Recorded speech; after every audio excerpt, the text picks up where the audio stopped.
ส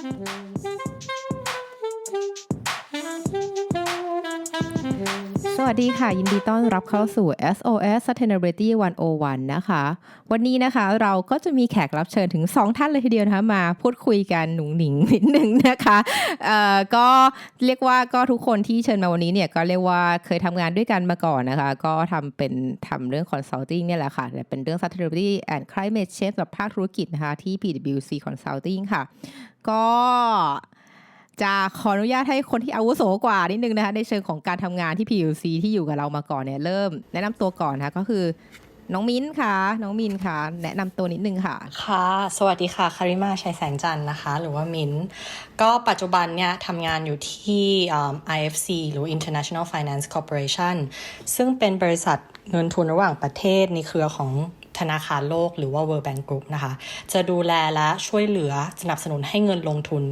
ทางภาคเอกชนทั้งหมดของ World Bank Group ก็ก่อนที่จะมาทำอยู่ที่ World Bank IFC เนี้ยค่ะก็เคยอย่างที่คุณฝ้ายเกริ่นคร่าวๆก็คือเคยทำงานเป็น consultant ในด้าน sustainability and climate change ที่ PwC เพราะงั้นมุมมองในด้าน sustainability เนี่ยเขาอาจจะมีการพัฒนาขึ้นมาในอีกสเกลหนึ่งก็คือเป็นภาพกว้างใหญ่ขึ้นพอมาทำงานที่องค์กรระหว่างประเทศอย่าง IFC นะคะค่ะก็ตอนนี้ก็อยู่ที่ DC ทางอเมริกาก็น่าจะมีเรื่องเล่าเยอะขึ้นนะคะตอนนี้ค่ะงั้นเดี๋ยวก่อนที่จะคุยเรื่องสถานการณ์ที่อเมริกาเนี่ยก็ขอแนะนำตัวแขกเชิญคนที่2นะคะน้องแก้มค่ะเชิญค่ะสวัสดีค่ะทุกคนก็แก้มนะคะบุญธิดาปันหนุยค่ะตอนนี้แก้มก็เป็นคอนซัลแทนต์เหมือนกันนะคะเป็นบริษัทคอนซัลแทนต์ที่อยู่ที่อเมริกาแต่ในส่วนของเนื้องานแก้มเองเนี่ยโปรเจกต์แก้มเนี่ยอยู่ที่ไทยซึ่งเป็นโปรเจกต์5 ปีที่สนับสนุนโดย USAID นะคะหรือว่าองค์กรพัฒนาระหว่างประเทศของสหรัฐเกี่ยวกับการต่อต้านการค้ามนุษย์โดยที่บทบาทของแก้มคืออะไรบทบาทของแก้มเนี่ยคือในการต่อต้านการค้ามนุษย์ในโปรเจกต์ก็จะมีวิธีการ approach หลากหลายไม่ว่าจะเป็นการทำงานกับรัฐบาลเอง NGO เองหรืออื่นๆแต่ในส่วนของแก้มโดยเฉพาะเนี่ยจะเป็นการทำงานกับภาคธุรกิจหรือบริษัทในไทยเพื่อที่จะ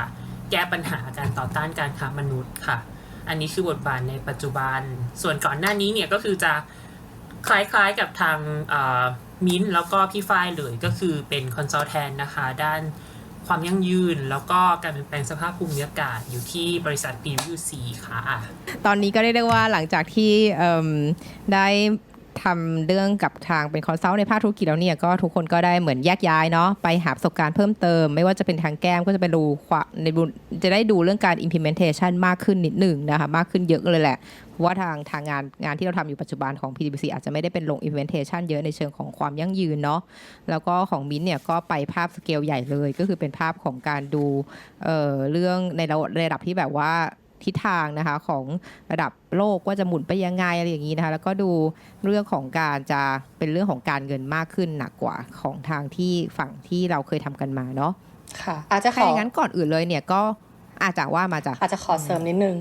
ว่าทีมที่ทำอยู่อะค่ะที่ IFC ทำอยู่กับทีมที่ชื่อว่า Inclusive Business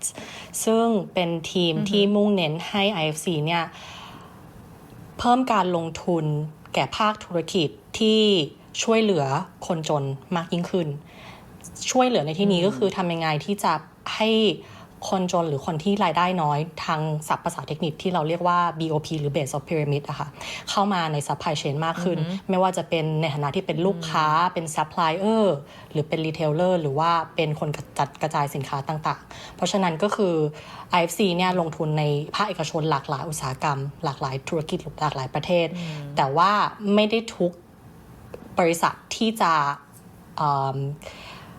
ช่วยเหลือในด้านนี้เพราะฉะนั้น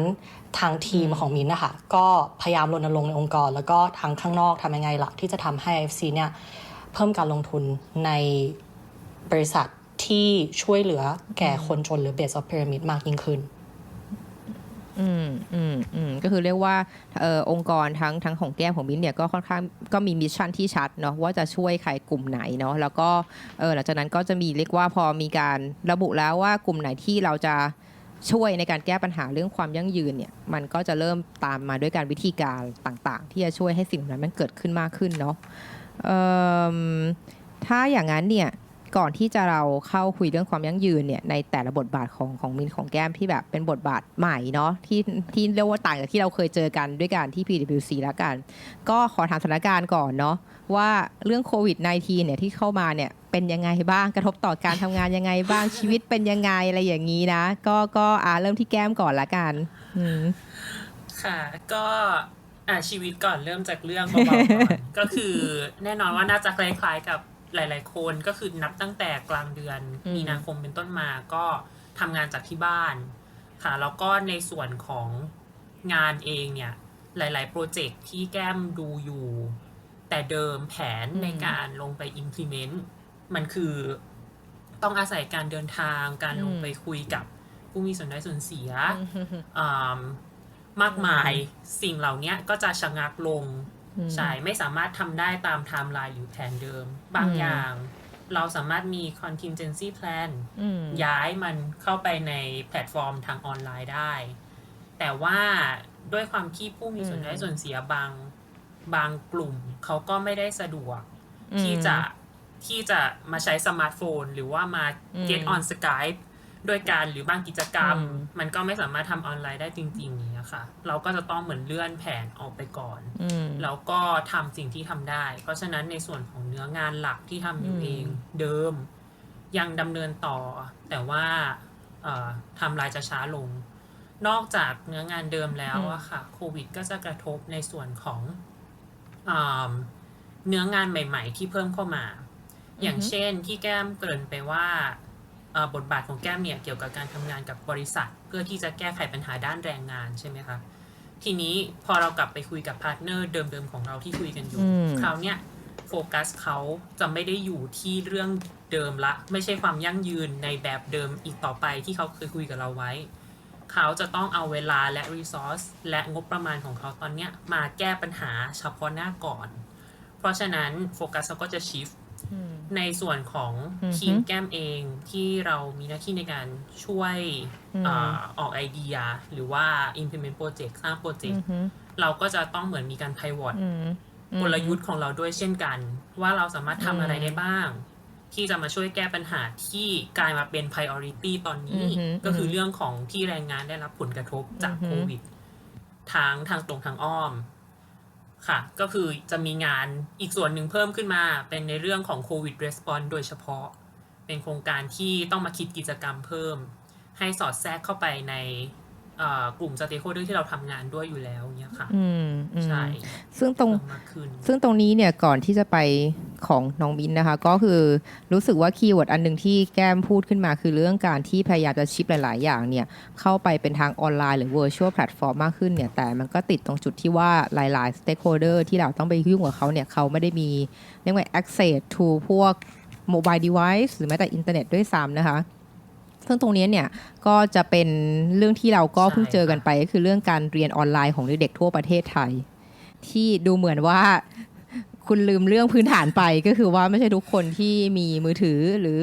มีมือถืออย่างเดียวคุณก็ต้องมีอินเทอร์เน็ตที่มันดีด้วยเพราะว่าอินเทอร์เน็ตในการเรียนออนไลน์มันไม่ใช่แค่อินเทอร์เน็ตสำหรับการ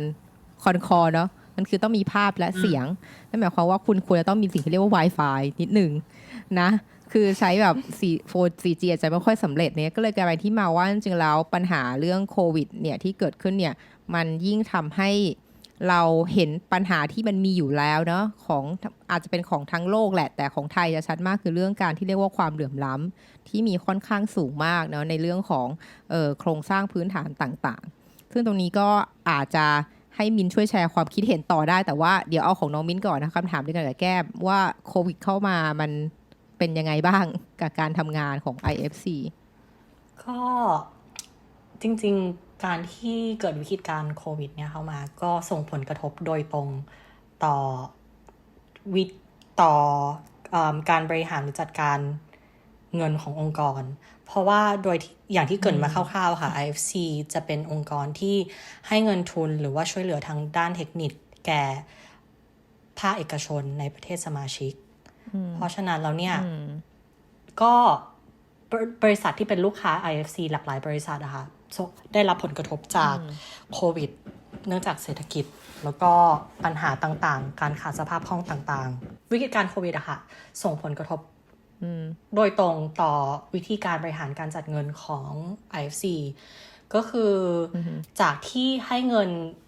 ปกติแก่ภาคเอกชนที่เข้ามาของเงินกู้หรือว่าของเงินลงทุนในด้านต่างๆเนี่ย priority ก็คือจะ shift focus ไปที่ภาคเอกชนที่ได้รับผลกระทบจากโควิดโดยตรงมากขึ้นเดี๋ยวอาจจะกล่าวเป็นรายละเอียดมากยิ่งขึ้นตอนเราได้คุยเรื่องบทบาทขององค์กรนะคะได้แต่ว่าก็คือชัดเจนว่า IFC เนี่ยมีการให้เงินสนับสนุนแก่ภาคเอกชนที่ได้รับผลกระทบทางด้านเศรษฐกิจแล้วก็ทางอุตสาหกรรมที่ได้รับผลกระทบอื่นๆอย่างเช่นการแพทย์หรือว่าการอุตสาหกรรมที่ผลิตอุปกรณ์ทางการแพทย์ต่างๆแล้วก็รวมไปถึงอุตสาหกรรมทางการเงินด้วยซ้ำเพราะว่าธนาคารต่างๆต้องให้เงินให้สินเชื่อแก่ภาคเอกชนอีกทีหนึ่งเพราะฉะนั้นก็คือทำยังไงก็คือเป็นการช่วยเหลือรอบด้านนะคะว่า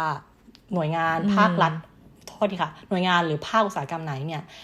ได้รับผลกระทบต่อเรื่องนี้มากที่สุด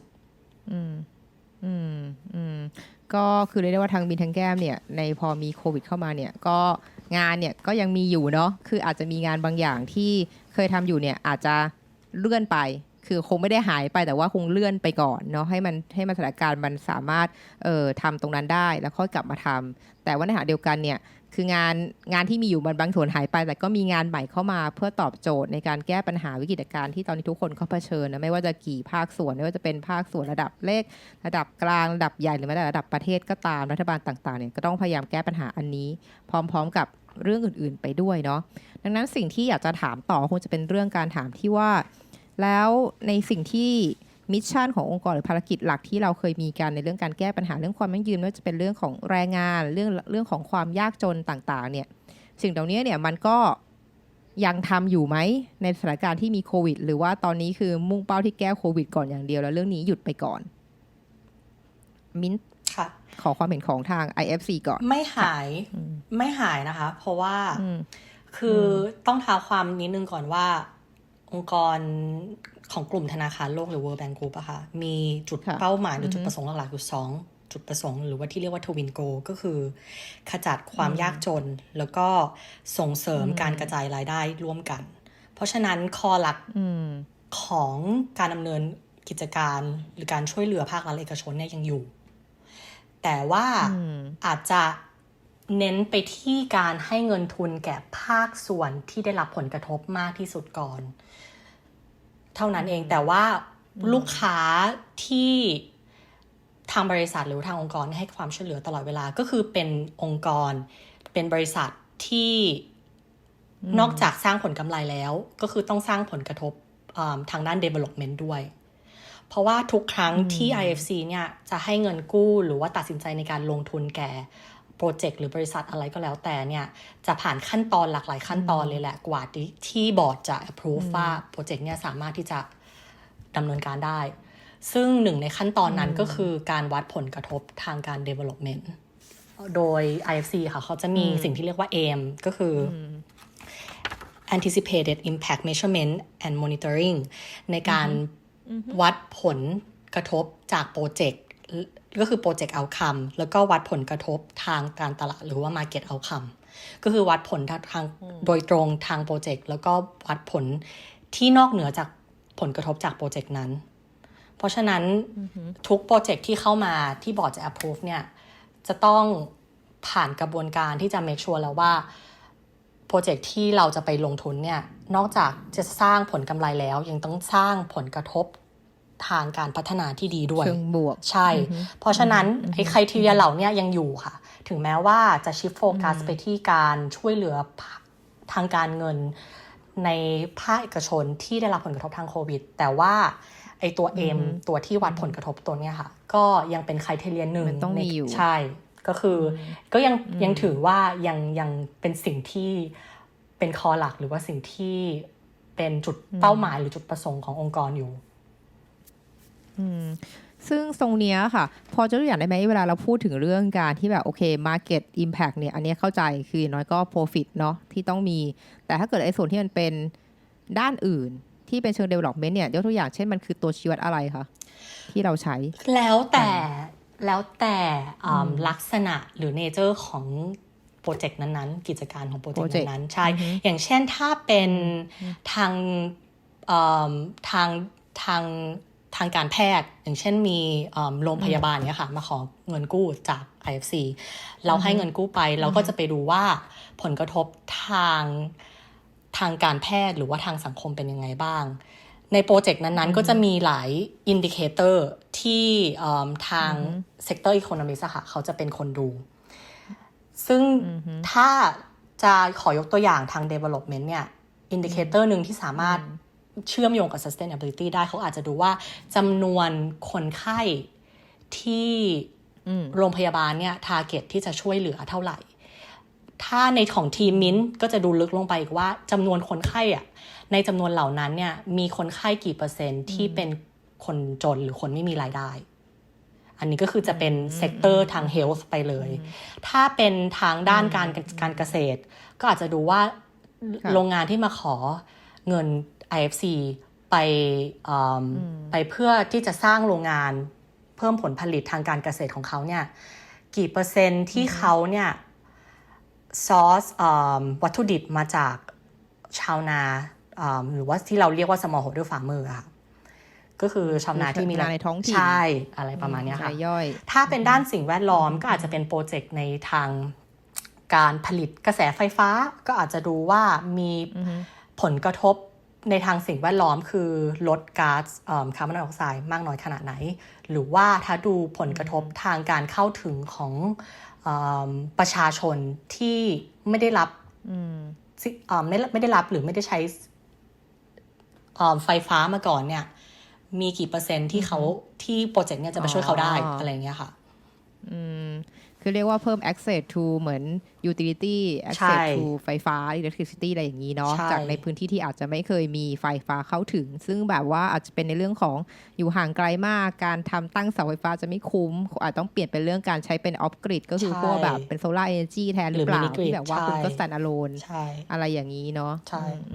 ก็คือแล้วแต่ nature ของ business ถ้างั้นหมายความว่าใช่ถ้างั้นหมายความว่าทางของIFC เนี่ยยังไงทุกอย่าง run according to pre-covid คือก่อนโควิดเป็นยังไงก็ยังรันแบบนั้นอยู่เพียงแต่ว่าเรื่องทิศทางในการแก้ปัญหาเนี่ยก็จะเป็นในทางของอาจจะช่วยบรรเทา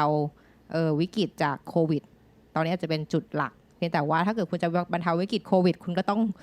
ให้แน่ใจว่ามันมีผลกระทบในเชิง development อยู่ด้วยไม่ว่าจะเป็นเรื่องการลดความยากจนหรือช่วยคนยากจนด้วยซ้ำนะคะในการเข้าถึงการรักษาพยาบาลการเข้าถึงแหล่งเงินทุนเนาะของชาวนาหรือแม้แต่การเข้าถึงโครงสร้างพื้นฐานต่างๆที่จำเป็นในการเรียกไงสร้างเนื้อสร้างตัวหรือการทำมาหากินแล้วกันโอเคนี่ได้ภาพใหญ่มากเลยเนาะแล้วของแก้มเป็นยังไงบ้างในหลังจากที่เรื่องนี้เข้ามาไอ้การที่เราดูเรื่องการค้ามนุษย์เนี่ยมันยังดูกันอยู่ไหมหรือว่าตอนนี้ถือว่าเป็นต้นทุนไปแล้วรู้สึกว่าอาจจะหยุดทำเลยบางบริษัทหรือเปล่าหรือเป็นยังไงบ้างค่ะก็จริงๆแล้วแบบคำถามก่อนเลยก็คือไม่หยุดค่ะเพราะว่าถ้าสมมุติเรามามองกันดีๆในส่วนของผลกระทบจากโควิดกับความเชื่อมโยงไปสู่ความเสี่ยงที่ทำให้กลุ่มคน vulnerable group เนี่ยเขาตกเป็นเหยื่อเนี่ยมันมีความเกี่ยวเนื่องกันอยู่ถ้าจะให้ยกตัวอย่างก็อย่างเช่นในแง่ของงานเมื่อเกิดโควิดใช่ไหมคะทางโปรเจกต์เองแก้มเองนี่แหละก็จะมีการไปเหมือนอินเทอร์วิวสัมภาษณ์หลายๆบริษัทหลายๆไซส์ทั้ง smallholder ในไทยทั้งบริษัทใหญ่ๆที่อยู่ต่างประเทศไม่ว่าจะเป็นในกลุ่มอุตสาหกรรมประมงการเมนต์คอนสตรัคชั่นหรือว่าชูการ์เคนเป็นต้นหลายๆที่เขาก็จะเล่าให้ฟังในแง่ที่ว่า1ผลกระทบทางตรงมันคือการที่อย่างเช่นการเมนต์เขาขาดออเดอร์พอเกิดโควิดปุ๊บคนจะเริ่มมาตุนสินค้าด้านอุปโภคบริโภคละพวกสินค้าลักชัวรี่หรือเสื้อผ้าแฟชั่นนู่นนี่ก็จะลดลงพอเขาขาดออเดอร์ปุ๊บ พนักงานที่อยู่ในโรงงานเล็กๆในประเทศต่างๆในบังคลาเทศกัมพูชาก็จะไม่มีงานทำบวกกับนโยบายของรัฐบาลที่เขาสั่งให้ปิดโรงงานเพื่อไม่ให้เกิดการรวมตัวกันหลายๆคนแล้วเกิดการติดโรคใช่ไหมคะส่งผลกระทบที่ตามมาทางตรงมันคือการตกงานพอตกงานปุ๊บคนเหล่านี้เขาก็ไม่มีช่องทางในการหาเลี้ยงปากท้องซึ่งในเชิงของโปรเจกต์แก้มเองแล้วเนี่ยตัวนี้เป็นตัวชี้วัดอย่างหนึ่งอยู่แล้วที่เราจะ identify ว่าคนกลุ่มนี้เป็น vulnerable group ที่ทางโครงการจะยื่นมือเข้าไปช่วยเพราะฉะนั้นพอเกิดโควิดมากระทบในส่วนนี้มันก็ยังalignหรือไปในทิศทางเดียวกับพันธกิจหรือมิชชั่นของโครงการที่จะช่วยกลุ่มคนหรือแรงงานไม่ว่าจะเป็นแรงงานไทยในประเทศเองหรือว่าแรงงานข้ามชาติไมเกรนต์ที่มีอยู่เดิมใช่ค่ะนอกจากนี้ในส่วนของผลกระทบทางอ้อมก็มีเยอะมากอย่างเช่นเวลาแก้มคุยกับทางภาคธุรกิจอื่นๆพอเราพูดถึงเรื่องยกตัวอย่างเคอร์ฟิวพอเกิดเคอร์ฟิวปุ๊บมันเป็นสิ่งจำเป็นเนาะเป็นผลดีในแง่การกักกันโรคแต่ว่าในบางอุตสาหกรรมมันทำให้การทำงานของเขาเป็นไปได้ยากอย่างเช่นการตกปลา อันนี้แก้มคาดไม่ถึงมากเขาก็จะเล่าว่าพอเคอร์ฟิว4 ทุ่มถึงตี 4ปุ๊บนั่นคือแค่ช่วงเวลาไม่กี่ชั่วโมงที่เขาจะสามารถตกปลาได้6 ชั่วโมงแล้วเขาต้องรีบกลับเข้ามาทำอย่างอื่นตกแฮเตรียมอุปกรณ์ใช่ไหมคะที่ท่าในช่วงเวลานั้นมันกว่าเขาจะเดินเรือออกไปในจุดที่มีปลามันก็ใช้เวลาสักพักหนึ่งละแล้วถ้ากลับมาช้าอีกเขาก็จะโดนเหมือนปรับเสียค่าปรับอีกเพราะฉะนั้นเขาตกปลาได้น้อยลงมากบวกกับในแง่ที่ว่าราคาปลาก็น้อยลงเพราะว่าตลาดปิดโรงแรมปิดการอุปโภคบริโภคสินค้าจากท่าเรือตรงเนี้ยมันน้อยลงก็ส่งผลเหมือนกันให้พนักงานไม่มีงานทำหรือบางทีแรงงานชาวประมงเนี่ยเขาก็มีความเป็นห่วงกลัวสุขภาพของตัวเองเขาก็อยากกลับบ้านบางเจ้าเขาก็บ่นว่าแรงงานเนี่ยอยากหนีกลับบ้านเขาก็ไม่มีแรงงานไปตกปลาให้เขาอีกมันก็เหมือนเป็นกระทบกันเป็นห่วงโซ่ไปเรื่อยๆในหลายๆขั้นเพราะฉะนั้นคอนเท็กซ์ที่แก้มเล่าภาพตรงนี้ค่ะมันก็เหมือนเป็นปัญหาใหม่ที่เพิ่มเข้าไปในภาพปัญหาเดิมของการค้ามนุษย์ที่เหมือนทางโครงการหรือว่าบทบาทของแก้มเองก็ต้องมานั่งคิดถึงแฟกเตอร์ใหม่เนี้ยว่าโอเคพอมีสถานการณ์แบบนี้เพิ่มเข้ามาช่องทางการเกิดความเสี่ยงมันก็เพิ่มได้มากขึ้นแล้วโครงการจะสามารถเข้าไปทำ initiative หรือกิจกรรมอะไรได้บ้างกับกลุ่มแรงงานเองหรือว่า smallholder หรือว่า buyers ที่เป็นบริษัทใหญ่ๆเพื่อที่จะไปช่วยอุดรูตรงนี้ใช่ค่ะเพราะฉะนั้นกลับมาตอบคำถามก็คือมันไม่หายไปในแง่ความยั่งยืนแบบเดิมมันแค่เพิ่มเข้ามาเพิ่มปัจจัยหนึ่งเข้ามาที่เราจะต้องช่วยให้มันกลับเข้าสู่บาลานซ์ความยั่งยืนให้มันเวิร์กไปได้ต่อไปอย่างเงี้ยค่ะซึ่งตรงนี้ถ้าเกิดในถ้ามีใครอยากเสริมอะไรเสริมได้นะเพราะพอดีว่าพี่ก็มองว่าตรงเรื่องจับปลาเนี่ยเราก็ได้ยินเหมือนกันคือตอนนั้นจะไปซื้อกุ้งแม่น้ำจากเพื่อนขายกุ้งแม่น้ำเนาะอยู่ที่แบบสุพรรณอะไรอย่างเงี้ยคือเขาก็บอกว่าพอมีเคอร์ฟิวปุ๊บมันจับกุ้งไม่ได้มันต้องจับตอนกลางคืนอะไรอย่างเงี้ยแล้วแบบหรอโอเคเป็นอะไรที่แบบหรออะไรเงี้ยไม่รู้เลยนะอะไรเงี้ยก็เป็นเรื่องเซอร์ไพรส์เหมือนกันว่าในหลายอย่างเนี่ยกว่าเราจะได้สินค้าหนึ่งมาอยู่ในมือเราในการบริโภคเนี่ยมันมีกระบวนการอะไรที่เราอาจจะไม่ได้รู้ด้วยซ้ำว่าเขาทำมันมายังไงเนาะทั้งในเรื่องของอย่างตลาดสดเป็นต้นที่เขาบอกว่าเฮ้ยแม่ค้าพ่อค้าเขาต้องเริ่มเปิดตลาดหรือตื่นตั้งแต่ตี 3แล้วออกไปเตรียมนู่นเตรียมนี่ไม่ใช่แบบเพราะนั้นก่อนที่คุณเคอร์ฟิวอย่างนี้มันก็ทำให้เขาแบบมีกระทบต่อการเรียกว่าดำเนินธุรกิจของเขาในปัจจุบันทีนี้ต่อสิ่งที่ทางแก้มทางมินพูดมาเนี่ยก็ดูเหมือนว่าไอการที่โควิดเกิดขึ้นเนี่ยมันก็เป็นไม่ได้เป็นอะไรที่แยกจากพันธกิจหรือมิชชั่นขององค์กรเนี่ยไอแต่ว่าโควิด-19 จริงๆแล้วมันคือโรคระบาดเนาะมันเป็นความเสี่ยงที่มันมีอยู่ใน risk dashboard ของด้านความยั่งยืนอยู่แล้วนะ คือสมมุติว่าเวลาเราไปดูในพวกของแบบenterprise risk management ต่างๆเนี่ยจริงๆแล้วในแบบ conventional หรือแบบปกติก็คือจะดูเรื่อง market risk transition risk อะไรต่างๆหรือ regulation risk อะไรพวกเนี้ยเพียงแต่ว่าถ้าเกิดคุณใช้แค่เนี้ยคุณจะมองไม่เห็นความเสี่ยงของโรคระบาดแน่นอนเพราะมันดูไม่ค่อยเกี่ยวกันอะไรอย่างนั้นนะแต่ถ้าเกิดคุณไปดูวิธีการเหมือนไม่ว่าจะเป็นการวิเคราะห์ความเสี่ยงด้านความยั่งยืนที่มันครอบรวมหลายๆด้านทั้งมิติทั้งสิ่งแวดล้อมและสังคมเนี่ย ไอ้ pandemic เนี่ยหรือ outbreak เนี่ยมันเป็นเรียกว่าเป็น1 keyword หรือเป็น1 risk factor ที่มันจะเกิดขึ้นหรือมันมีโอกาสเกิดขึ้นแน่นอนเพียงแต่ว่าส่วนใหญ่แล้วเราจะให้เกรดนะว่าเป็น likelihood ค่อนข้างต่ำหรือจะเกิดขึ้นยากลำบากมากซึ่งสิ่งที่เราเห็นตอนนี้คือว่าอันนี้ก็เรียกว่าเป็นในรอบ100 ปีด้วยซ้ำเนาะเพราะว่าการระบาดใหญ่ขนาดนี้ก็คือไข้หวัดสเปนที่หนักๆแบบนี้ซึ่งมันก็เกือบ100 ปีแล้ว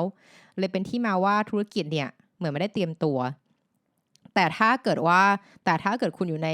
เรียกว่าวงการหรือมองเรื่องมิติความยั่งยืนมาระยะหนึ่งแล้วเนี่ยเรื่องนี้ไม่ใช่เรื่องใหม่นะเพราะว่าอันนี้ฝ้ายก็พูดไปหลายครั้งเหมือนกันในเรื่องของการวิเคราะห์ความเสี่ยงโดยเฉพาะอย่างยิ่งถ้าเกิดจะดูในสิ่งที่เป็น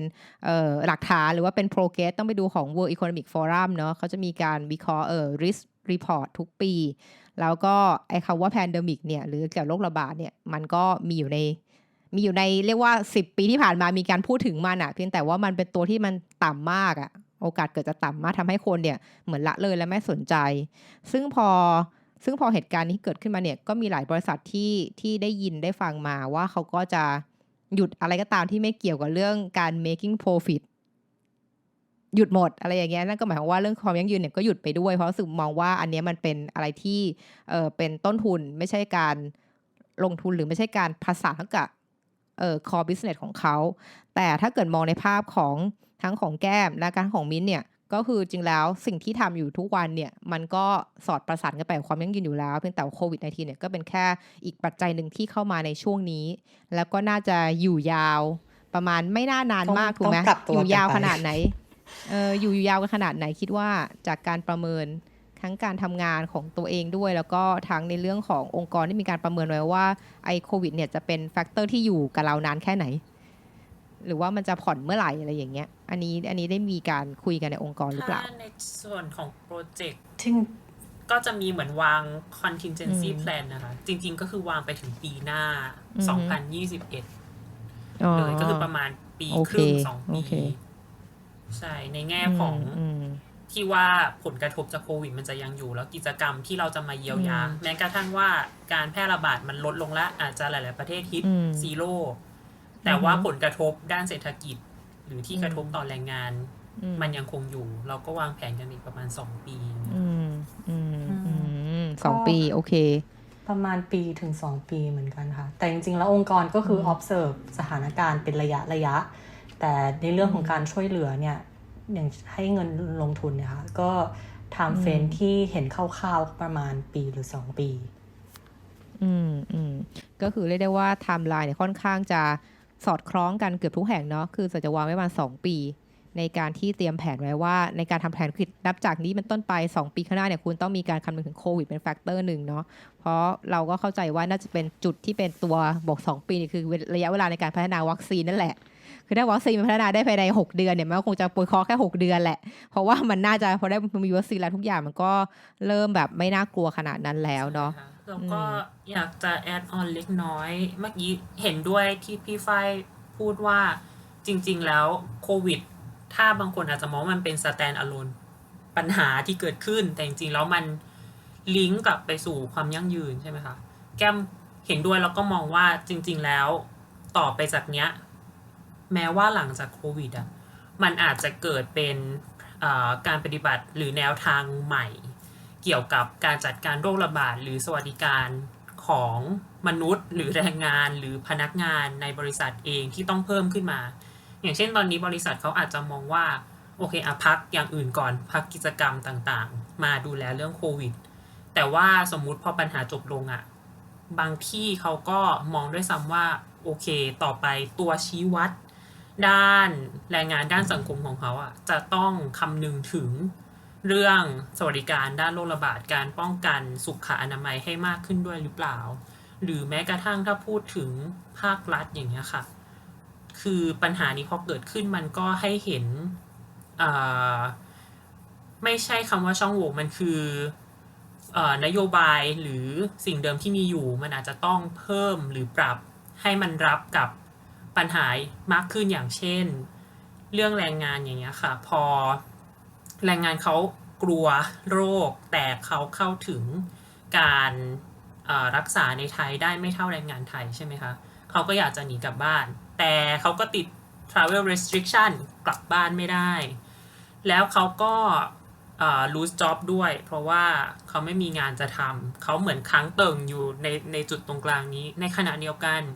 นโยบายมันจะมีนโยบายของกฎหมายไทยเขาบอกว่าถ้าภายใน15วันแรงงานไม่สามารถหานายจ้างใหม่ได้ work permit ของเขาจะกลายเป็น illegal หรือผิดกฎหมายทันทีเพราะฉะนั้นแก้มว่าอันเนี้ยมันเป็นตัวอย่างหนึ่งของ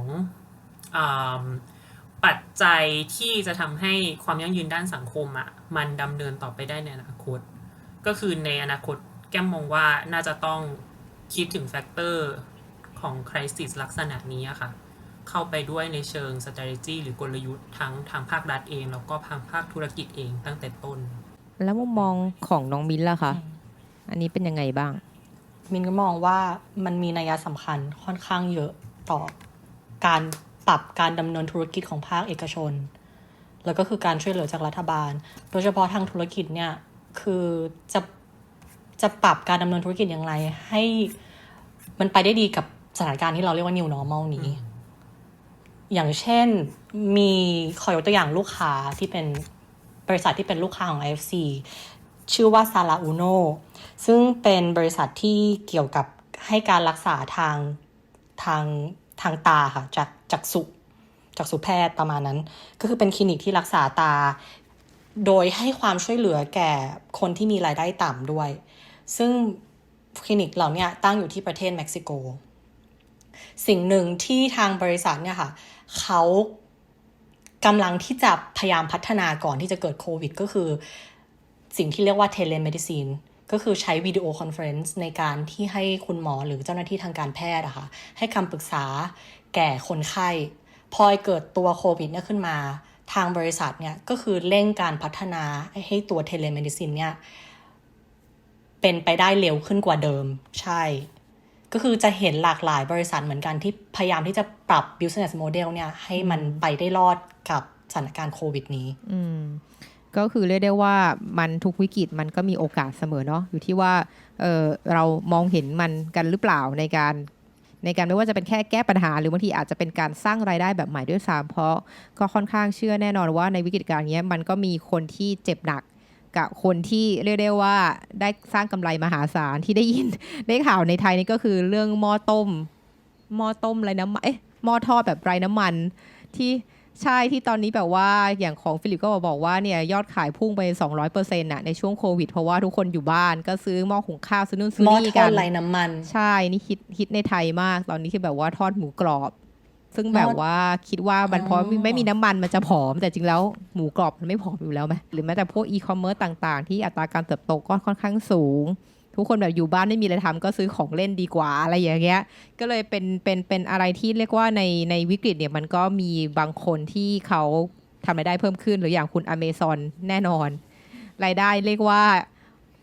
พอกับ Black Friday เป็น Black Friday แบบ1 เดือนอะไรอย่างเงี้ยก็มันก็ดูแบบยิ่งเห็นความเรียกได้ว่าคือเวลาเกิดอะไรขึ้นเนี่ยรู้สึกว่าผลกระทบเนี่ยที่มีต่อแต่ละคนเนี่ยมันไม่เท่ากันเนาะแล้วโดยทั่วไปแล้วในทุกเรื่องเลยนะไม่ว่าจะเป็นเมื่อก่อนจะพูดถึงเรื่อง climate change ว่าพอโลกร้อนเกิดขึ้นเนี่ยทุกคนมันกระทบทั้งโลกแหละเพราะมันคือโลกร้อนดังนั้นทุกคนโดนหมดเพียงแต่ว่าไอ้คนที่โดนหนักเนี่ยมันจะไม่ใช่คนที่มีเงินไงมันจะเป็นคนที่กลุ่มที่ vulnerable หรือกลุ่มเปราะบางที่ฝ้ายเข้าใจว่าทั้งมิ้นและแก้มเนี่ยก็มีภารกิจในการช่วยกลุ่มเปราะบางทั้งคู่เนาะคือของแก้มอาจจะโฟกัสในเรื่องของแรงงานจะเป็นแรงงานต่างด้าวค่อนข้างเยอะในประเทศไทยเนาะเพราะว่าเป็นโฟกัสใน national level แต่ว่าของมิ้นเนี่ยก็คือดูกลุ่มคนยากจนเนาะที่เป็นฐานรากของพีระมิดเนี่ยก็คือเป็นทั้ง2กลุ่มนี้คือกลุ่มที่เรียกได้ว่าถ้าไม่ว่ามีอะไรเกิดขึ้นกลุ่มนี้จะโดนหนักในหลายๆรอบดังนั้นเนี่ยสิ่งที่อยากจะทำเข้าใจเพิ่มขึ้นก็คือว่าไอ้บทบาทเนื่องจากเวลาเราพูดเรื่องความยั่งยืนเนี่ยทางฝั่งที่ไฟ ฟทำอยู่ก็จะเป็นในส่วนของธุรกิจเป็นหลักคุยกับธุรกิจนะแล้วก็จะมีในเรื่องธุรกิจทำนู่นทำนี่เนาะแล้วก็อาจจะเป็นพูดถึงคอน sumer ทำอะไรบ้างเนาะแต่ว่าอยากจะทราบว่าจริงๆแล้วบทบาทขององค์กรอย่าง IFC ใช่ไหมเราได้ถูกใช่ไหม IFC IFC IFC IFC เนาะแล้วก็ทั้งของแก้มเนี่ยเขามีบทบาทอะไรในการช่วยเรื่องความยั่งยืนในเชิงโครงสร้างเขาเป็น NGO เขาเป็นตัวแทนของรัฐบาลหรือเปล่าหรือช่วยอะไรยังไงในให้มันแบบขับเคลื่อนแบบบูรณาการคือทุกคนต้องเข้ามาช่วยแก้ปัญหาไม่ใช่แค่ธุรกิจทำอยู่คนเดียวอะไรอย่างเงี้ยบทบาทของเราคืออะไรกันบ้างเริ่มที่ใครดี เอา แก้มก่อนก็ได้ ได้ โอเคก็แล้วถ้าเป็นในส่วนของdevelopment agency หรือ NGO จะแชร์เป็น2ระดับแล้วกันค่ะ ถ้าคือมันจะมีระดับเหมือน local ที่อยู่ตามพื้นที่ต่างๆ กับระดับinternational ใหญ่ๆ อย่างเช่นโครงการของแก้มเนาะซึ่งทั้ง2ระดับเนี้ยก็มีบทบาทต่างกันยกตัวอย่างเช่นNGO ในระดับ local เขาก็จะมีบทบาทที่สำคัญอย่างแรกสุดเลยคือ1เป็นกระบอกเสียงให้กับกลุ่มเปราะบางว่าสิ่งที่มันเกิดขึ้นหน้างานหรือ on the ground จริงๆแล้วปัญหามันคืออะไรเพราะว่าในหลายๆครั้งเนี่ยตัวกลุ่ม NGO เป็นกลุ่มที่ได้รับความไว้วางใจจากกลุ่มเปราะบางมากที่สุดหลายๆครั้งที่เราไปคุยกับกลุ่มผู้คนในชุมชนเนี่ยค่ะหรือว่าแรงงานเวลาเขามีปัญหาอะไรที่เขายังรู้สึกไม่สบายใจที่จะไปเข้าสู่กระบวนการกฎหมายหรือกระบวนการทางการกับภาครัฐเขาจะวิ่งไปหา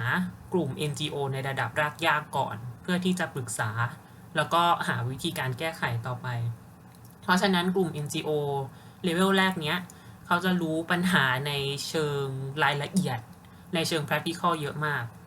ซึ่งมันมีประโยชน์ในเชิงที่มาฟีดอินกับ NGO ระดับที่2ก็คือในระดับที่ใหญ่ขึ้นมาในที่ดูในเชิงนโยบายหรือ initiative ใหญ่ๆหรือการสร้างเครือข่ายหรือโปรเจกต์ระดับ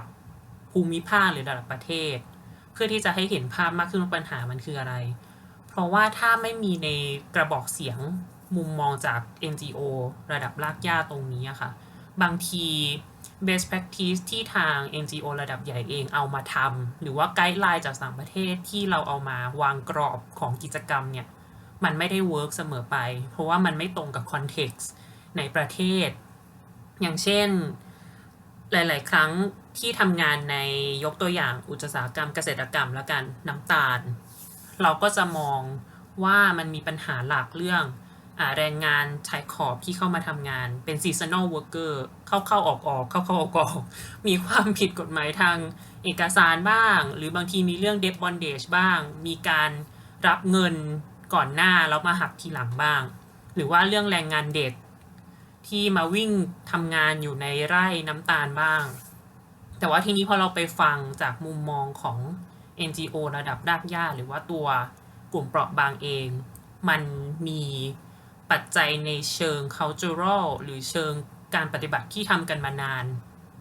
อยู่ในสังคมย่อยๆนั้นๆใช่เป็นวัฒนธรรมซึ่งเขาจะมีศัพท์โดยเฉพาะในแต่ละภาคเลยด้วยซ้ำเขามองว่ามันไม่ใช่เป็นอะไรที่เป็นความเสี่ยงต่อเขาเลยการที่จะไปแก้ปัญหาตรงนี้โดยเอาinternational standard มาจับมันอาจจะแก้ปัญหาได้ไม่หมดและไม่ยั่งยืนใช่ค่ะอันนี้ก็คือย้อนกลับมาว่าอันนี้คือบทบาทของ NGO ระดับรากหญ้าแล้วก็อีกอย่างนึงที่เขาทำได้ก็คือ direct aid ที่เขาสามารถเข้าไปช่วยได้เลยอย่างเช่นโครงการแก้มเองอะค่ะที่เป็น NGO ขนาดใหญ่เราจะมีพาร์ทเนอร์ที่เป็น NGO อยู่ในจังหวัดต่างๆที่มีธุรกิจด้านประมงเกษตรกรรมแล้วก็ก่อสร้างอยู่เยอะก็คือเป็นhotspot red area ที่จะมีความเสี่ยงNGO เหล่านี้เองอะค่ะเขาจะเป็นหน้างานที่แรงงานจะเดินเข้ามาหาเขาเลยแล้วก็มาบอกเขาเลยว่าเนี่ยวันนี้ฉันไม่ได้รับค่าจ้างตามที่บอกหรือว่าฉันต้อง work overtime ฉันโดนอย่างนั้นอย่างนี้ในเชิงกฎหมายฉันสามารถทำยังไงได้บ้างหรือว่าพอโควิดเกิดขึ้นงานเขาหายเขาทำเอกสารไม่ได้เขายังหานายจ้างใหม่ไม่ได้เขาจะกลายเป็น work permit ที่ illegal แล้วเขาจะไปคุยกับภาครัฐยังไงดีNGO หน้างานNGO สนามเหล่านี้ก็จะสามารถช่วยได้ทันที ในส่วนของโครงการแก้มเองอะค่ะที่เกริ่นไปก็คือนอกจากรับข้อมูลเหล่านี้เข้ามาแล้วเราก็จะต้องมาเหมือนทำเป็นโครงสร้างโปรเจกต์ในระดับที่ใหญ่ขึ้นแล้วก็มี reach ไปสู่พาร์ทเนอร์อื่นๆแล้วก็เครือข่ายได้มากขึ้นพาร์ทเนอร์หรือเครือข่ายในแง่นี้ก็อย่างเช่นโปรเจกต์ของแก้มเองไม่ได้ทำงานเป็น stand alone ก็จะมีทำงานกับNGO ระหว่างประเทศอื่นๆอย่างเช่นIOM เองหรือว่ามีทำงานกับทางภาคธุรกิจ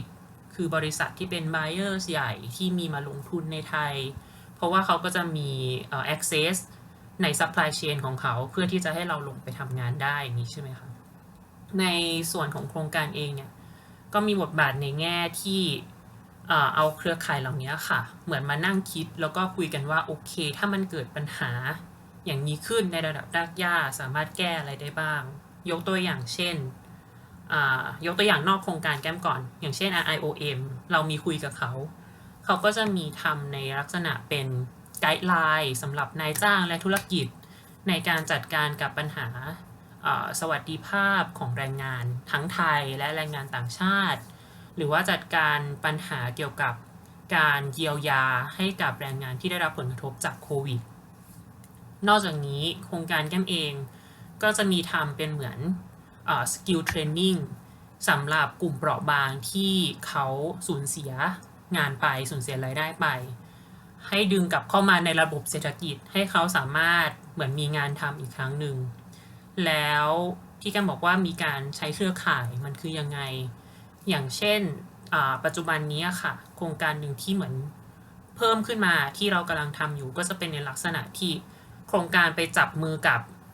social enterprise ต่างๆแล้วก็NGO เหมือนเอาเข้ามารวมในห้องเดียวกันมานั่งคุยกันว่าเนี่ยใน social enterprise ของคุณมันมีโมเดลการทำงานแบบนี้ business model แบบนี้ต้องการใช้สกิลคนแบบนี้คุณมีอะไรที่สามารถเหมือนเป็นนิสของคุณที่อยากได้แรงงานเพิ่มและเป็นสกิลที่คุณสามารถเอาไปแชร์ให้กับกลุ่มเปราะบางได้บ้างในส่วน NGO เขาก็จะมี reach โดยตรงกับกลุ่มเปราะบางเหล่านั้นเขาก็จะช่วยเหมือนพูดแทนแล้วก็นำคนเหล่านั้นเข้าสู่ระบบแล้วก็เหมือนจะกลายเป็น business model แบบใหม่ที่ social enterprise หรือว่า smallholder เนี่ยมาสอนงานแล้วก็สร้างรายได้ให้กับกลุ่มคนที่เขาสูญเสียงานตรงนี้ไปเป็นต้นใช่ค่ะก็เกิด job creation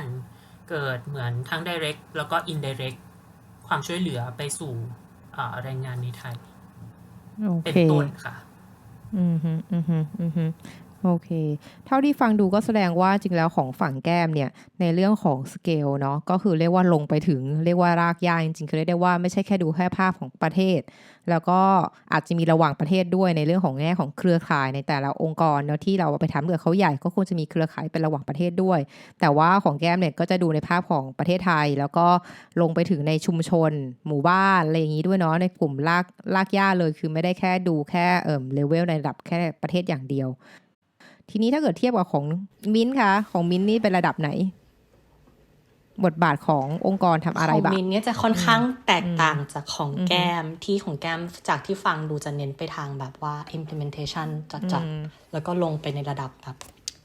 on the ground หรือลงใน field เลยของมิ้นท์เนี่ยเนื่องจาก IFC เป็นองค์กรระหว่างประเทศในเครือธนาคารโลกเพราะฉะนั้นสเกลจะค่อนข้างใหญ่มากเพราะเป็นระดับระหว่างประเทศนะคะอย่างที่เกริ่นไปคร่าวๆก่อนว่า IFC เนี่ยให้เงินลงทุนภาคเอกชนเพราะฉะนั้นส่วนใหญ่ Impact ก็คือจะเป็น Impact ในระดับ Project Level ก็คือทางบริษัทที่เข้ามาขอเงินทุนหรือว่าบริษัทที่เราให้ความช่วยเหลือไปนอกจากให้ความช่วยเหลือด้านเงินทุนแล้วเนี่ยเราก็ยังมีฝั่งที่เป็น Advisory ก็คือเป็นทาง Consult อะค่ะที่จะช่วยในด้าน Technical Capacity ต่างๆเพราะบางครั้งเวลาเราให้เงินทุนแก่บริษัทไปเขาไม่มี Capacity มากพอเราก็จะไปช่วยในด้าน Training หรืออาจจะเป็น Strategy หรือ Business Model แล้วแต่ภาคอุตสาหกรรมของบริษัทนั้นแล้วก็แล้วแต่ความต้องการทางธุรกิจของบริษัทนั้นว่าเขาต้องการจะ address อะไรทีเนี้ยสิ่งหนึ่งที่ คล้ายๆว่าเป็นเลเบลของ IFC ก็คือเมื่อ IFC ลงทุนในบริษัทอะไรแล้วเนี่ยค่อนข้างจะมีอิทธิพลสำคัญในการสัญญาณไปถึงนักลงทุนอื่นๆไม่ว่าจะในประเทศหรือต่างประเทศให้มาลงทุนในบริษัทนั้นหรือในประเทศนั้นก็คือเป็นช่วยในการระดมทุนด้วยเพราะฉะนั้นเนี่ยนอกจากด้านการเงินแล้วยังจะมี technical capacity แล้วก็ mobilization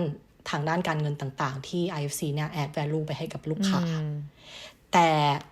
อย่างที่กล่าวว่า IFC เนี่ยช่วยด้านภาคเอกชนเพราะฉะนั้นหลากหลายครั้งเราจะเห็นว่าภาคเอกชนเนี่ยทำงานโซโล่ไม่ได้ก็จะต้องมีภาครัฐหรือภาคส่วนอื่นๆด้วยเพราะฉะนั้น IFC ก็จะทำงานร่วมกับ World Bank ซึ่ง World Bank ก็คล้ายๆว่าเป็นหน่วยงาน sister organization ของ IFC แต่ว่า World Bank เนี่ยจะให้เงินสนับสนุนแล้วก็ช่วยเหลือทางด้านการพัฒนาแก่ภาครัฐก็คือรัฐบาลของประเทศสมาชิกใช่ก็จะช่วยทางด้านโครงสร้างพื้นฐาน infrastructure ทางด้านกฎหมาย regulation ต่างๆหลากหลายโปรเจกต์ที่ทาง World Bank และ IFC ลงทุนเนี่ยจะเห็นว่าปัญหาอยู่ที่ปัญหาโครงสร้างปัญหาทางสาธารณูปโภคหรือปัญหาทางกฎหมายต่างๆที่ยังไม่พร้อมเพราะฉะนั้นภาคเอกชนก็จะลุยไปก่อนไม่ได้เพราะฉะนั้นเราจะต้องสร้างพื้นฐานหรือสร้าง environment ที่จะทำให้ภาคเอกชนเข้ามาสนใจที่จะลงทุนในประเทศนั้นๆเพราะฉะนั้นก็คือทางเราจะร่วมมือกับ World Bank ในการช่วยเหลือทางภาครัฐในการให้เงินทุนช่วยทางด้าน capacity ต่างๆในการให้คำแนะนำทางด้าน regulation หรือ infrastructure แล้วแต่ว่าเป็นอุตสาหกรรมไหนอย่างที่บอกเพราะว่าทั้ง World Bank และ IFC เนี่ยลงทุนในทุกอุตสาหกรรมไม่ว่าจะเป็นตั้งแต่ infrastructure manufacturing financial service หรือว่าต่างๆคือก็เรียกได้ว่าในเรื่องของต่อเลยจ้ะครับโอเคคือพี่จะบอกแค่ว่าสุว่าคือในเรื่องของการทำหรือการผลักดันให้เกิดความยั่งยืนเนี่ยมันต้องมีการบูรณาการเนาะคือธุรกิจต่อให้มีเงินแล้วในหลายครั้งก็อาจจะทำไม่ได้เพราะว่ามันติดในเรื่องของโครงสร้างพื้นฐานเช่นถ้าเกิดต้องมีการสร้างวางท่อวางระบบวางสายไฟอะไรเงี้ยธุรกิจเองก็คงทำได้ไม่หมดหรือแม้แต่โครงการจัดการขยะต่างๆเนาะและนอกจากเหนือจากโครงสร้างพื้นฐานแล้วยังมีเรื่องกฎหมายอีกที่เอกชนคงออกกฎหมายเองไม่ได้เนาะก็ต้องมีคนมาช่วยมีให้ความรู้ที่เรียกว่าต้องเป็นความรู้ที่มันสอดผสานกันด้วยว่าเกิดเอกชนจะทำด้านนี้ภาครัฐก็ต้องมีความรู้ที่เท่ากันเพื่อตอบโจทย์ว่าเอกชนเนี่ยถ้าทำแล้วได้ประโยชน์อะไรไม่ว่าจะเป็นเรื่องของการลดหย่อนภาษีหรือแรงจูงใจต่างๆที่ให้เข้ามาทำนั้นตรงนี้เลยก็เป็นที่ว่าบทบาทของแต่ละกลุ่มเนี่ยไม่ว่าจะเป็น World Bank องค์กรอื่นๆที่อยู่ข้างใต้ World Bank พี่น้องกันเนี่ยก็ต้องมาร่วมมือกันในการโอเคเรามีการลงทุนตรงนี้เราสามารถช่วยผลักดันธุรกิจได้แต่คุณก็ต้องไปช่วยจัดการเรื่องภาครัฐแทนเราด้วยเพราะเราคงไม่ดูทั้งภาคธุรกิจแล้วก็ทั้งภาครัฐไปด้วยกันอะไรอย่างนี้เนาะใช่เพราะว่าประเทศหลายๆประเทศที่ World Bank Group สนับสนุนช่วยเหลือก็คือเป็นประเทศกำลังพัฒนาหรือประเทศที่ไม่มีเงินทุนพอในการพัฒนาโครงสร้างพื้นฐานของเขาเพราะฉะนั้น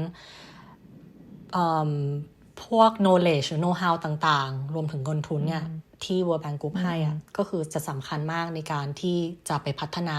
ตรงส่วนโครงสร้างพื้นฐานและ environment ให้เขาเพราะเรื่องเห็นถึงจุดนี้ค่ะ IFC ก็เลยมี initiative ใหม่ที่เพิ่งสร้างและกำลังจะรันอยู่เลยตอนนี้ก็คือเรียกว่า upstream initiative ก็คือเป็น initiative ที่คิดไปก่อนหน้าที่จะมีลูกค้าก็คือมองว่าก่อนที่เราจะหาลูกค้าเข้ามาได้เนี่ยเราจะต้องสร้าง environment หรือสร้าง regulation ให้พร้อม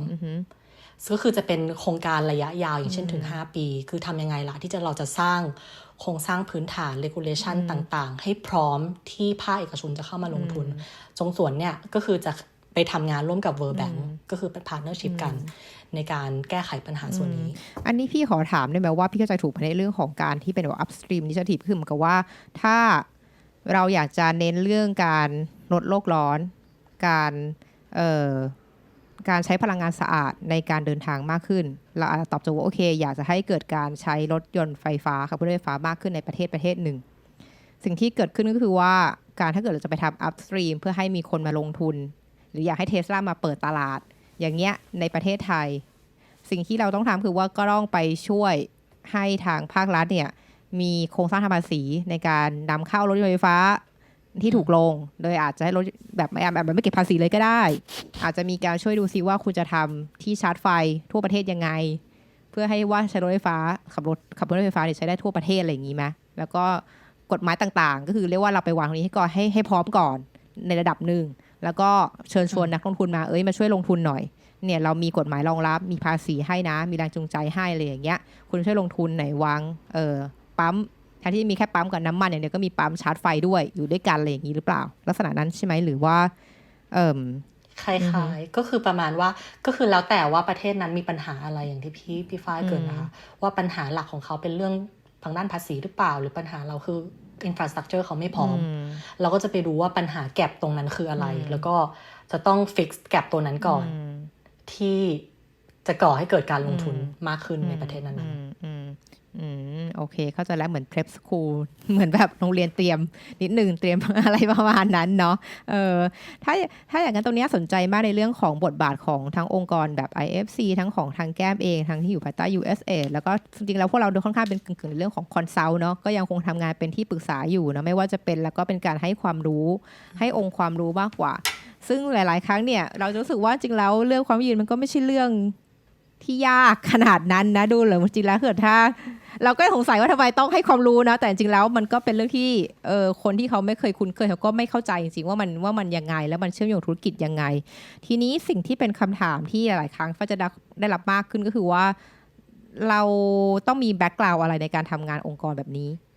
คือมันต้องเป็นนักเศรษฐศาสตร์ไหมต้องจบอะไรมาอะไรอย่างนี้อันนี้พอจะแชร์ได้ไหมว่า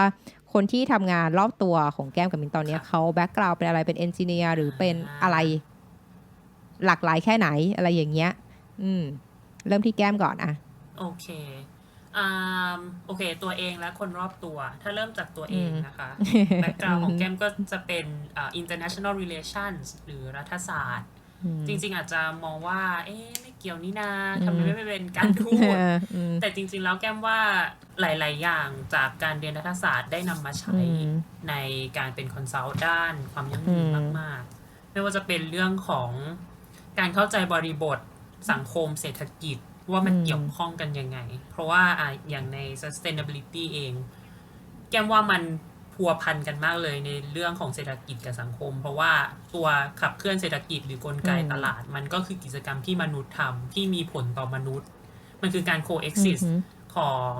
เศรษฐกิจสังคมสิ่งแวดล้อมเพราะฉะนั้นมุมมองตรงเนี้ยแก้มว่ามันได้เอามาใช้มากสำหรับคนรอบตัวในองค์กรก็มีหลากหลายมากค่ะก็มีทั้งแบ็กกราวด์ที่จบกฎหมายก็จะมีทั้งกฎหมาย business หรือบางคนก็คือจะเป็นhuman rights law ก็มีแล้วก็จะมีอีกส่วนหนึ่งเขาก็จะจบมาในเรื่องของ gender policy ไปเลยเฉพาะเจาะจงเกี่ยวกับเรื่องความเท่าเทียม social inclusion แล้วก็ gender แล้วก็จะมีอีกโปรไฟล์หนึ่งที่จะเป็นลักษณะของเขาทำงานด้าน social behavioral change communication แค่ว่าเป็นฟิลที่น่าสนใจมากเขาก็จะจบมาในฟิลของ communication ด้านสังคมซึ่งเฉพาะเจาะจงมากเพราะว่าในการที่จะทำ initiative หรือโครงการด้านความยั่งยืนอย่างที่พี่ฝ้ายบอกว่าตัวแปรสำคัญอย่างหนึ่งเลยคือความเข้าใจของ stakeholder ที่เกี่ยวข้องทั้งหมดทำยังไงให้เขาเห็นความสำคัญไปด้วยแล้วก็เปลี่ยนพฤติกรรมเพราะฉะนั้นแก้มมองว่าแบ็กกราวด์ในด้าน communication แล้วก็เข้าใจchannel media เชิงจิตวิทยาด้วยซ้ำใช่มันจำเป็นต่อการที่ทำให้ change stick แล้วก็ทุกคนเข้าใจความยั่งยืนมากขึ้นนอกจากนี้ก็จะยังมีที่จบจากด้านบัญชีก็มีค่ะอย่างเช่นพี่ฝ้ายเป็นต้น ใช่โอเคได้ใช่ก็คือหลากหลายมากแล้วก็เอนจิเนียร์ก็มีซึ่งเอนจิเนียร์ส่วนใหญ่ที่แก้มรู้จักจะอยู่ในฟิล sustainability ที่เกี่ยวกับด้านสิ่งแวดล้อมก็มีค่ะใช่หลากหลายโอเคของมิ้นท์นะคะ ของมิ้นท์ก็ถ้าเป็นแบ็คกราวด์เกินก่อนก็ว่าแบ็คกราวด์มิ้นท์ก็จะคล้ายๆแก้มก็คือจะเรียนทางด้าน international relations รัฐศาสตร์มาเหมือนกันแต่ว่ามิ้นท์มาต่อ โทที่อเมริกาเรียนทางด้าน international development และในตอนเรียน international development นะคะก็เลือกfinance and development เพราะว่าอยากทำงานในองค์กรระหว่างประเทศทางการเงินเนี่ยค่ะแต่ว่าอยู่ในส่วนที่ช่วยเหลือทางด้านการพัฒนาเพราะฉะนั้นมินเข้าไปอยู่ในองค์กรทางการเงินระหว่างประเทศก็จริงแต่ว่าภาคส่วนที่มินทำงานหรือทีมที่มินทำงานก็จึงเป็นคนที่มีแบ็คกราวด์คล้ายๆกันก็คือจบ international development คือเรียกว่าไม่ได้มีความรู้เรื่องการเงินเลย แต่ว่ามีค่ะหมายถึงว่าการเงินก็จะเป็นอีกส่วนหนึ่งคือก่อนว่า IFC องค์กรใหญ่มากเพราะฉะนั้นจะมีแบบว่า department แบบเยอะมากคือส่วนที่มินนั่งอยู่ก็จะเป็นพวกคล้ายๆเรียกว่า thematic areas อะค่ะจะมี gender จะมี inclusive business จะมีแบบว่า climate change จะมี refugees ก็คือคนที่จบทางด้านนั้นๆมาแต่ว่าเนื่องจากองค์กร IFC เป็นองค์กรทางการเงินที่ให้เงินกู้เพราะฉะนั้นก็จะต้องมีคนที่รู้เรื่องเงินเยอะๆ ก็คือพวก investment officer คือเท่าที่ก็คือส่วนใหญ่ investment officer เนี่ยจะต้องจบ MBA มาโดยตรงหรือว่าอาจจะเป็นคนที่จบ Master of Art เหมือนมินก็ได้แต่ว่าสนใจในทางด้านการเงินหรือว่ามีประสบการณ์ทางด้านการเงินมาก่อนก็คือเป็นคนที่จบ MBA มาคล้ายๆคนที่ทำงานอยู่ Wall Street เนี่ยค่ะแต่ว่าเขาจะเป็นคนที่อาจจะ passionate ในเรื่อง development ก็เลยเลือกมาทำงานเป็น Wall Street ที่แบบเป็นอีก type นึงเลยเนาะเพราะ Wall Street นั่นก็เป็นแบบ money driven เท่านั้นเรื่องอื่นฉันไม่สนอะไรอย่างเงี้ยแต่ข้อที่เราก็จะขึ้นอยู่กับว่าอยู่ส่วนไหนข้อที่เราสนใจคือว่าตอนที่ทำงานด้วยกันเนี่ยแก๊งเด็กรัฐศาสตร์นี่เป็นแก๊งที่แบบ Excel ไม่เคยแตะเลขไม่รู้อย่ามาถามอะไรอย่างนี้แล้วก็เลยว่าตอนนี้ Excel คือ everyday work มากค่ะบอกว่าอย่ามาถาม Excel ให้ทำ PowerPoint ทำได้อย่าให้ทำ Excel นะอะไรอย่างเงี้ยอย่าให้มาคิดเลขอะไรประมาณนั้นก็ใช่แล้วก็มีทีมที่เป็น sustainability ด้วยนะคะเป็นทีมที่ดูว่าโปรเจกต์เนี่ย comply กับ sustainability standard ของ IFC หรือเปล่าก็จะเป็นคนที่มีประสบการณ์หรือว่าจบมาสายตรงอย่างเช่น engineer ทางด้านแบบสิ่งแวดล้อมทางด้านแบบใช่ก็คือค่อนข้างเทคนิคไปเลยเพราะฉะนั้นก็ขึ้นอยู่กับว่าคุณอยู่โซนไหนขององค์กรเพราะว่าองค์กรมันใหญ่มากที่น่าสนใจที่แก้มกับมินพูดเหมือนกันคือมีการพูดถึง gender อยู่ในกลุ่มที่ทำงานด้วยคือที่บอกว่าจบด้าน gender มาเขาว่าจบด้าน gender เนี่ยในประเทศไทยเขามีคณะสอนนี้หรือเปล่านะหรือว่าเป็นคนต่างประเทศมากกว่าที่บอกว่าทำที่อยู่เป็น background gender เนี่ยอันนี้คือเขาจบจากต่างประเทศค่ะเป็นคนไทยแต่เดิมเขาเรียนอักษรศาสตร์แล้วเขาไปต่อด้าน gender and equality หรอใช่น่าสนใจโอเคของมินก็น่าจะไม่ใช่ประเทศไทยใช่ไหมที่บอกเป็น gender เนี่ยไม่ค่ะส่วนใหญ่เป็นคนฝรั่งก็น่าจะจบทาง development แต่ว่าเขาอาจจะแบบเลือกทางสนใจทางด้าน gender เป็นหลักๆโอเคน่าสนใจมากทีนี้เนาะก่อนที่จะจบการอินเทอร์วิว3คนแบบนี้อยากจะให้เล่าในเรื่องของความท้าทายแล้วกันอาจจะแบ่งเป็น2เลเวลเนาะความท้าทายในเรื่องของเข้าใจว่าการที่น้องๆเนี่ยยังทำอยู่ในฟิลด้าน sustainability เนี่ยถึงแม้จะไม่ได้อยู่กับเราแล้วก็ตามนะแต่แสดงว่าก็มีความเป็น passion เนาะมีรู้สึกว่ามีน่าจะเป็นเรียกว่าน่าจะมีความสุขในการทำงานปัจจุบันอยู่เพราะก็ยังอยู่ในเรื่องของความยั่งยืนก็เลยอยากทราบว่าถ้าเกิดในเรื่องของความท้าทายในส่วนตัวเลยเหมือนกับว่าถ้าเราทำงานนี้เพราะเราก็เห็นว่ามันมีคุณค่าต่อชีวิตเราหรือว่าอะไรอย่างเงี้ยอันนี้คือความท้าทายในการทำให้แพชชั่นที่ตัวเองมีอยู่เนี่ยมันกลายเป็นอาชีพที่เลี้ยงตัวเองได้คำถามแรกนะอะไรที่เป็นแบบความท้าทายบ้างแล้วอะไรอย่างนั้นเนาะแล้วส่วนที่2ความท้าทายเรื่องการทำงานว่าการทำงานแต่ละโปรเจกต์ของเราเนี่ยที่ทำอยู่ภายใต้คนละหมวกไม่ว่าจะเป็นหมวกของ NGO หมวกของ USAID หมวกของ IFC อะไรอย่างเงี้ยอะไรคือความท้าทายในการทำให้โปรเจกต์ที่เราพยายามผลักดันอยู่เนี่ยมันสำเร็จเนาะโอเคใครเริ่มก่อนใครดี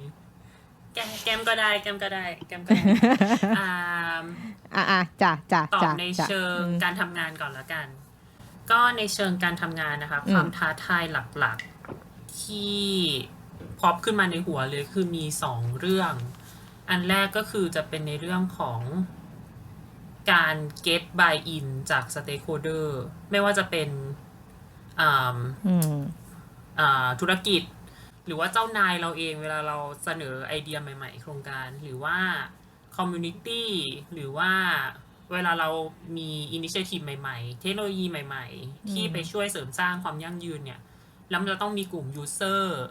ที่เขาเป็นส่วนใหญ่ก็จะเป็น vulnerable group เนี่ยแหละค่ะที่เขาจะต้องเหมือนเผชิญกับ tools ใหม่หรืออะไรใหม่ๆที่ไปเปลี่ยนพฤติกรรมเขาอันนี้คือสิ่งที่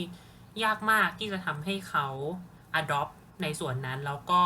buy in กับเราว่าทำไมฉันต้องทำสิ่งนี้ล่ะทำไมฉันต้องเปลี่ยนพฤติกรรมแล้วความสำคัญของความยั่งยืนมันคืออะไรเหมือนต้องชี้ให้เขาเห็นประโยชน์ในส่วนนี้ให้เขามี incentive อันนี้คือความท้าทายแรกคือการ get buy in และความเข้าใจและเปลี่ยนพฤติกรรมผู้มีส่วนได้ส่วนเสียในecosystem ในการทำงานอย่างที่สองถ้าจะมองลึกลงไปอีกแก้มว่างานเวลาทำโปรเจกต์ให้สำเร็จเนี่ยค่ะถ้า define คำว่า success ในแง่โปรเจกต์ที่แก้มทำเนาะมันคือการทำให้การเปลี่ยนแปลงหรือ intervention ที่เราสร้างขึ้นมา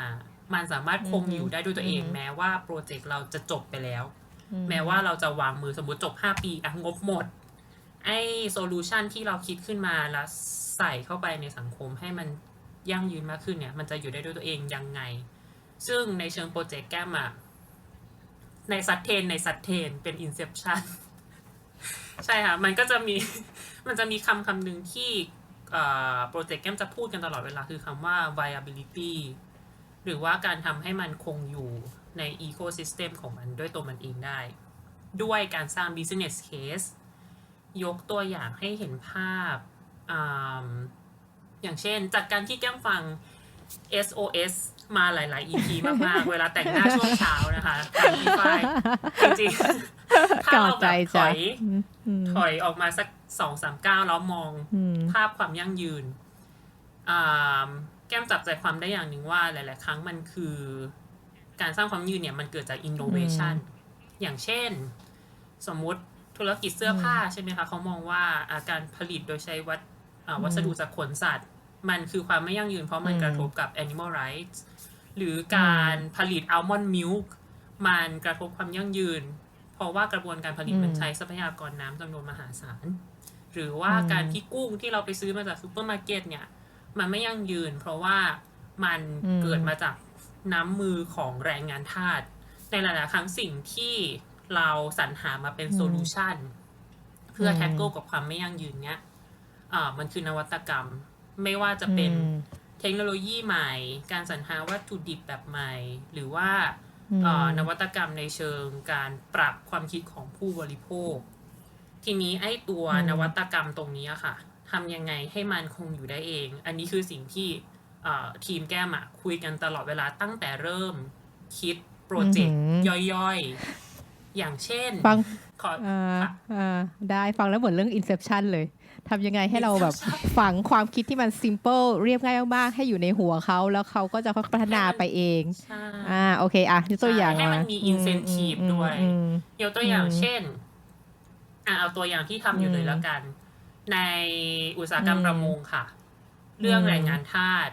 เพนพอยต์หลักมันคือบนเรือที่ออกไปในน่านน้ำมันเป็น black box ที่แรงงานเขาอยู่ในจุดที่เสี่ยงที่สุดที่จะโดนกระทำและไม่สามารถขอความช่วยเหลือได้บางทีเรือออกไปหลายๆวันอย่างเงี้ยค่ะทีนี้ทางโครงการที่พาร์ทเนอร์กับบริษัทที่เขาเป็นบริษัทระหว่างประเทศที่เขาซื้อสินค้าซีฟู้ดจากไทยเนี่ยก็มองว่าจะทำยังไงเพื่อให้ลดความเสี่ยงตรงนี้และเพิ่ม transparency ความโปร่งใสเข้าไปใน supply chain ทีนี้โซลูชันของโปรเจกต์ที่จะไปเพิ่มความยั่งยืนก็คือการสรรหาเทคโนโลยีที่ช่วยให้การสื่อสารเกิดขึ้นได้ไม่ว่าจุดไหนในโอเชียนในมหาสมุทรเพื่อที่จะให้ทุกที่ไม่เป็นที่ที่อับแสงอีกต่อไปไม่ว่าแรงงานจะออกไปเรือไป10 วันถ้าเขาเกิดการกระทำที่รุนแรงเขาสามารถร้องขอความช่วยเหลือได้แบบเรียลไทม์นั่นคือตัวโซลูชันที่เราจะใส่เข้าไปใหม่เป็นตัวแปรหนึ่งในสังคมทีนี้หลายๆคนจะมองว่าส่วนที่ยากที่สุดมันคือการหาเทคโนโลยีตัวนั้นที่ไม่เคยมีการใช้มาก่อนใช่ไหมคะแต่ทีนี้ผ่านไปปีนึงปุ๊บทางโครงการเราก็ได้เจอเทคโนโลยีตัวนั้นละว่ามันใช้ได้จริงแต่ว่าสิ่งที่ยากที่สุดกว่าการสรรหาเทคโนโลยีมันคือ ทำยังไงให้ไอ้ตัวเทคโนโลยีเนี่ยพอเราไพลอตเราทดลองเสร็จแล้วอ่ะมันยังคงได้รับการใช้อยู่คำถามที่นำมาก็คือ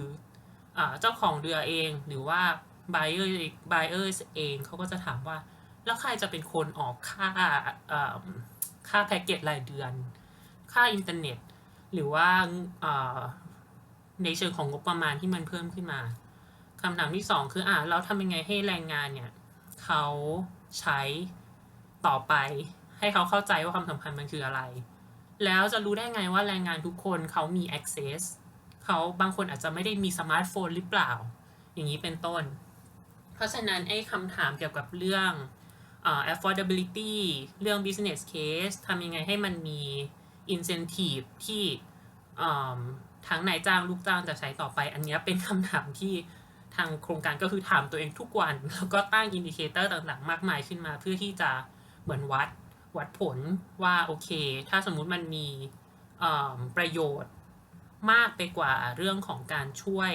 เรื่องความช่วยเหลือแรงงานเนี่ยมันสามารถให้ประโยชน์เกี่ยวกับการทำธุรกิจของเจ้าของเรือหรือว่าของ buyers ได้ด้วยหรือเปล่าช่วยให้เขาสามารถรายงานเรื่องประเภทปลาจำนวนปลาให้เขาวางราคาขายกับตลาดได้มากขึ้นถูกต้องเขาก็จะมีประโยชน์อื่นมี incentive ว่าถ้างั้นฉันซื้ออุปกรณ์นี้มาใช้เราให้แรงงานฉันใช้ด้วยได้ประโยชน์ทั้งสองทางเลยทั้งธุรกิจแล้วแรงงานก็ขอความช่วยเหลือได้พอแรงงานขอความช่วยเหลือได้buyer ก็จะมองว่าเขาเป็นเรือที่โปร่งใสก็จะซื้อจากเขาอะไรอย่างนี้เป็นต้นนะคะโอเคถ้างั้นคำตอบก็คือว่าอาจจะคำว่านวัตกรรมเนี่ยคือบางครั้งเนี่ยมันไม่ใช่แค่เรื่องเทคโนโลยีเนาะมันคือ how มันคือ how to มากกว่าคือเทคโนโลยีอาจจะเป็นเรื่องที่กลายเป็นเรื่องที่ง่ายสุดซ้ำในการแก้ปัญหาเพราะเทคโนโลยีเนี่ยมีคนคอยคิดอะไรเยอะแยะมากมายแต่สิ่งที่ยากน่าจะเป็นเรื่องการทำอย่างไรให้เทคโนโลยีที่ว่านี้มันประสานประโยชน์เนาะและใช้ได้จริงแล้วก็เรียกว่ายิงปืนนัดเดียวได้นกหลายตัว2ตัวจะไม่พอต้อง3-4ตัวได้ซ้ำถึงจะให้เกิดขึ้นเนาะโอเคกันพอสของแก้มตรงนี้ของแก้มเป็นชาเลนจ์ในเรื่องการทำงานนะเดี๋ยวชาเลนจ์ส่วนตัวเดี๋ยวกลับมาหาแก้มอีกรอบขอไปของน้องมิ้นหน่อยมิ้นชาเลนจ์ในการทำ IFC นี่มันคืออะไรทั้งที่เป็นองค์กรใหญ่ขนาดนั้นเนี่ยยังมีปัญหาอะไรอีกในการทำให้มันเกิดขึ้นความท้าทายของ IFC คืออาจจะมองเป็นหลักๆอยู่ 2-3 อย่างก็คืออย่างแรกก็คือ awareness คือ awareness เนี่ยไม่ได้ในเชิง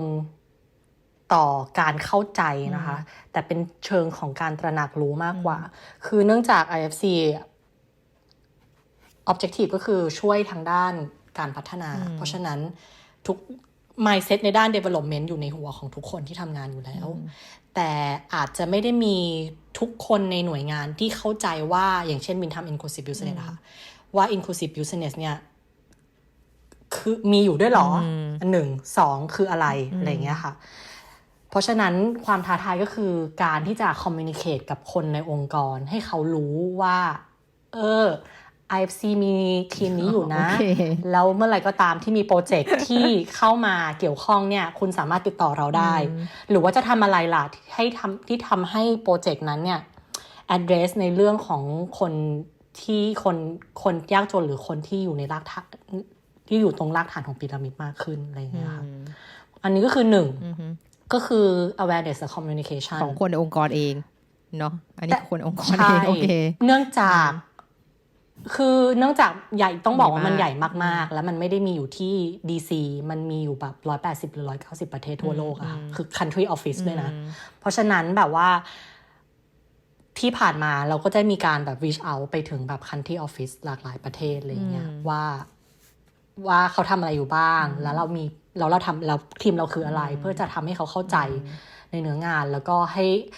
พยายามลิงก์ว่าเราจะสามารถช่วยเหลืออะไรเขาได้บ้างนะคะเพราะฉะนั้นด้วยความที่โครงสร้างอ่ะใหญ่ก็เ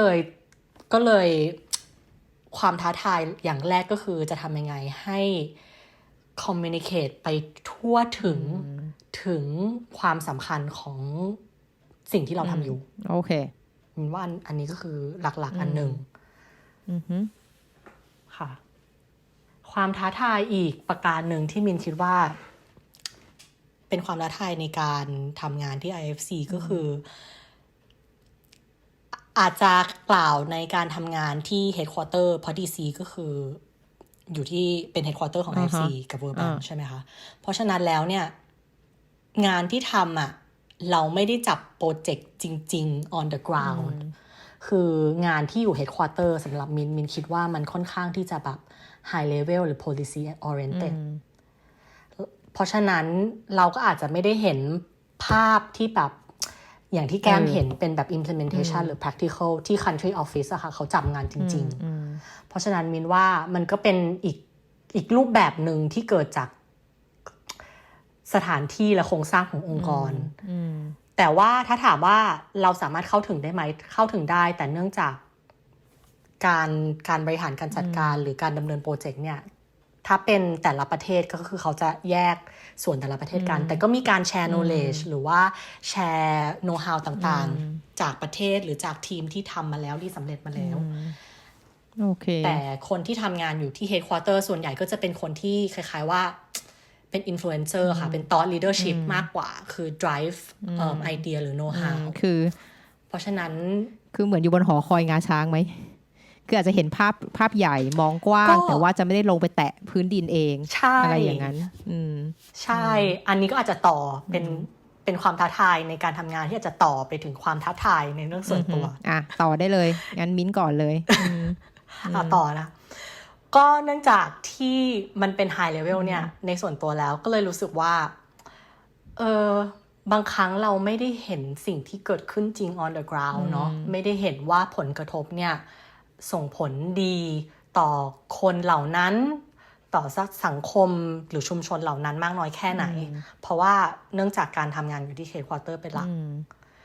เพราะฉะนั้นความท้าทายก็คืออย่างที่คำถามพี่ฝ้ายก็คือทำอย่างไรที่ทำให้เรา keep passion แล้วก็ continue ทำงานอยู่ด้านนี้ต่อไปได้เรื่อยๆใช่ไหมมินว่าการที่เราทุกคนเนี่ยมาคุยกันเรื่องนี้หรือว่าผ่านการทำงานด้านเนี้ยแน่นอนต้องมี passion อยู่แล้วเพราะฉะนั้นมินว่า passion ก็คือเป็นเรื่องที่ยังอยู่ต่อไปเราคงทำงานอยู่ในด้านนี้แหละแต่แค่ไม่รู้ว่าจะไปอยู่ใน aspect ไหนเพราะว่าความยั่งยืนมันกว้างมากจริงแต่ว่าพอมาทำอย่างมินทำ PwC มาก่อนก็คือทำภาคเอกชนใช่ไหมคะตอนมินมาเรียนต่อโทที่อเมริกามินก็เคยฝึกงานกับ NGO แต่ตอนฝึกงานที่ NGO เนี่ยก็ยังเป็นอยู่ที่ headquarter เนาะก็คือยังไม่เห็นพอมาทำที่ IFC เนี่ยก็ยังอยู่ที่ headquarter ก็อาจจะไม่ได้เห็นผลลัพธ์ on the ground จริงๆเพราะฉะนั้นมินก็พยายามตั้งเป้าหมายการทำงานหรือ career path ให้ตัวเองเพื่อที่จะให้เรา continue ไปงานด้านนี้ในวงการนี้ได้เรื่อยๆโดยที่เราไม่หมด passion ไปกับสิ่งที่เราทำอยู่อะค่ะอย่างเช่นถ้าเรารู้สึกแล้วแหละว่าในอนาคตฉันอยากทำงานเพื่อจะเห็นแบบว่าสิ่งที่เกิดขึ้นหรือผลลัพธ์ที่เกิดขึ้น on the ground ก็แผนว่าเนี่ยเราพยายามตักตวงประสบการณ์จากงานที่เราทำอยู่ตรงเนี้ยที่ headquarter ให้มากที่สุดเพราะเราเห็นงานภาพรวมเห็นทุกอย่างเข้าใจว่าเขาทำงานยังไงพอเราไปทำอยู่ในแต่ละประเทศหรือ country office แล้วเนี่ยเราก็จะได้เข้าใจมันมากขึ้นอย่างลึกซึ้งมากกว่าเดิมจากการที่ทำอยู่ที่หนึ่งเพราะฉะนั้นก็ตั้งเป้าหมายว่าอย่างแบบภายในปี2 ปีเนี่ยก็อยากจะกลับไปทำงานในที่ไทยหรือว่าประเทศใน Southeast Asia เพื่อที่จะได้จับโปรเจกต์จริงๆแล้วก็เห็นผลลัพธ์จริงๆแต่มินก็คิดว่าคนที่ทำงานด้านเนี่ยแบบเป้าหมายคงยังอยู่เนาะเราอยากเห็นผลลัพธ์เราอยากทำให้ชีวิตความเป็นอยู่ของคนอื่นดีขึ้นอันนี้คือโกแบบหลักๆเลยก็คือเราคงไม่สามารถที่จะทำงานอยู่ในภาคแบบว่าเอกชนที่สนแต่กำไรอย่างเดียวได้ก็คงอันนี้คือหลักๆเลยแต่ว่ามันมีเอกชนหลากหลายด้านมากที่แคร์เรื่อง profit แล้วก็ development เพราะฉะนั้นมินว่ามันไม่ได้สำคัญที่ว่าเราอยู่หน่วยงานไหนเราอยู่องค์กรระหว่างประเทศ NGO หรือภาคเอกชนแต่ว่าโกของเราอ่ะมันสัมพันธ์กับว่ามิชชั่นขององค์กรนั้นหรือเปล่าเพราะฉะนั้นเพื่อที่จะพยายาม keep passion แล้ว continue ในงานด้านนี้ค่ะมินก็จะตั้งเป้าหมายเป็นระยะเป็นระยะสั้นระยะกลางว่าสิ่งที่เราทำอยู่เราเรียนรู้อะไรได้บ้างอีกปี2ปีหรือ3ปีเรามองเห็นตัวเองเป็นแบบไหนเราจะทำอะไรต่อไปก็คือชิปไปเรื่อยๆพอมินว่าพอเราทำมากขึ้นเราก็จะได้ประสบการณ์มากขึ้นเรารู้สุดท้ายเราก็จะรู้ว่าเรา อยากจะอยู่ตรงไหนหรือช่วยตรงไหนที่เราคิดว่ามันน่าจะฟิตกับเรามากที่สุดแล้วก็ยังสามารถย้ายไปได้เรื่อยๆด้วยซ้ำเนาะเหมือนกับว่า3 ปีตรงนี้แต่ก็ย้ายไปตรงอีกหมวกนึงได้อะไรอย่างนี้เนาะไม่ไปต้องอยู่ที่เดิมแบบตลอดปีตลอดชาติใช่มินว่าคนที่ไม่ได้อยู่ในวงการเนี่ยเขาอาจจะแบบไม่เข้าใจและไม่รู้ว่าจริงๆแล้วมันมีหน่วยงานหลากหลายหน่วยงานนะที่ทำด้านนี้อาจจะรู้สึกว่าโอ๊ยมันน้อยจังหางานยากแต่จริงๆแล้วพอเข้ามาอยู่ในด้าน development อาจจะรู้ว่า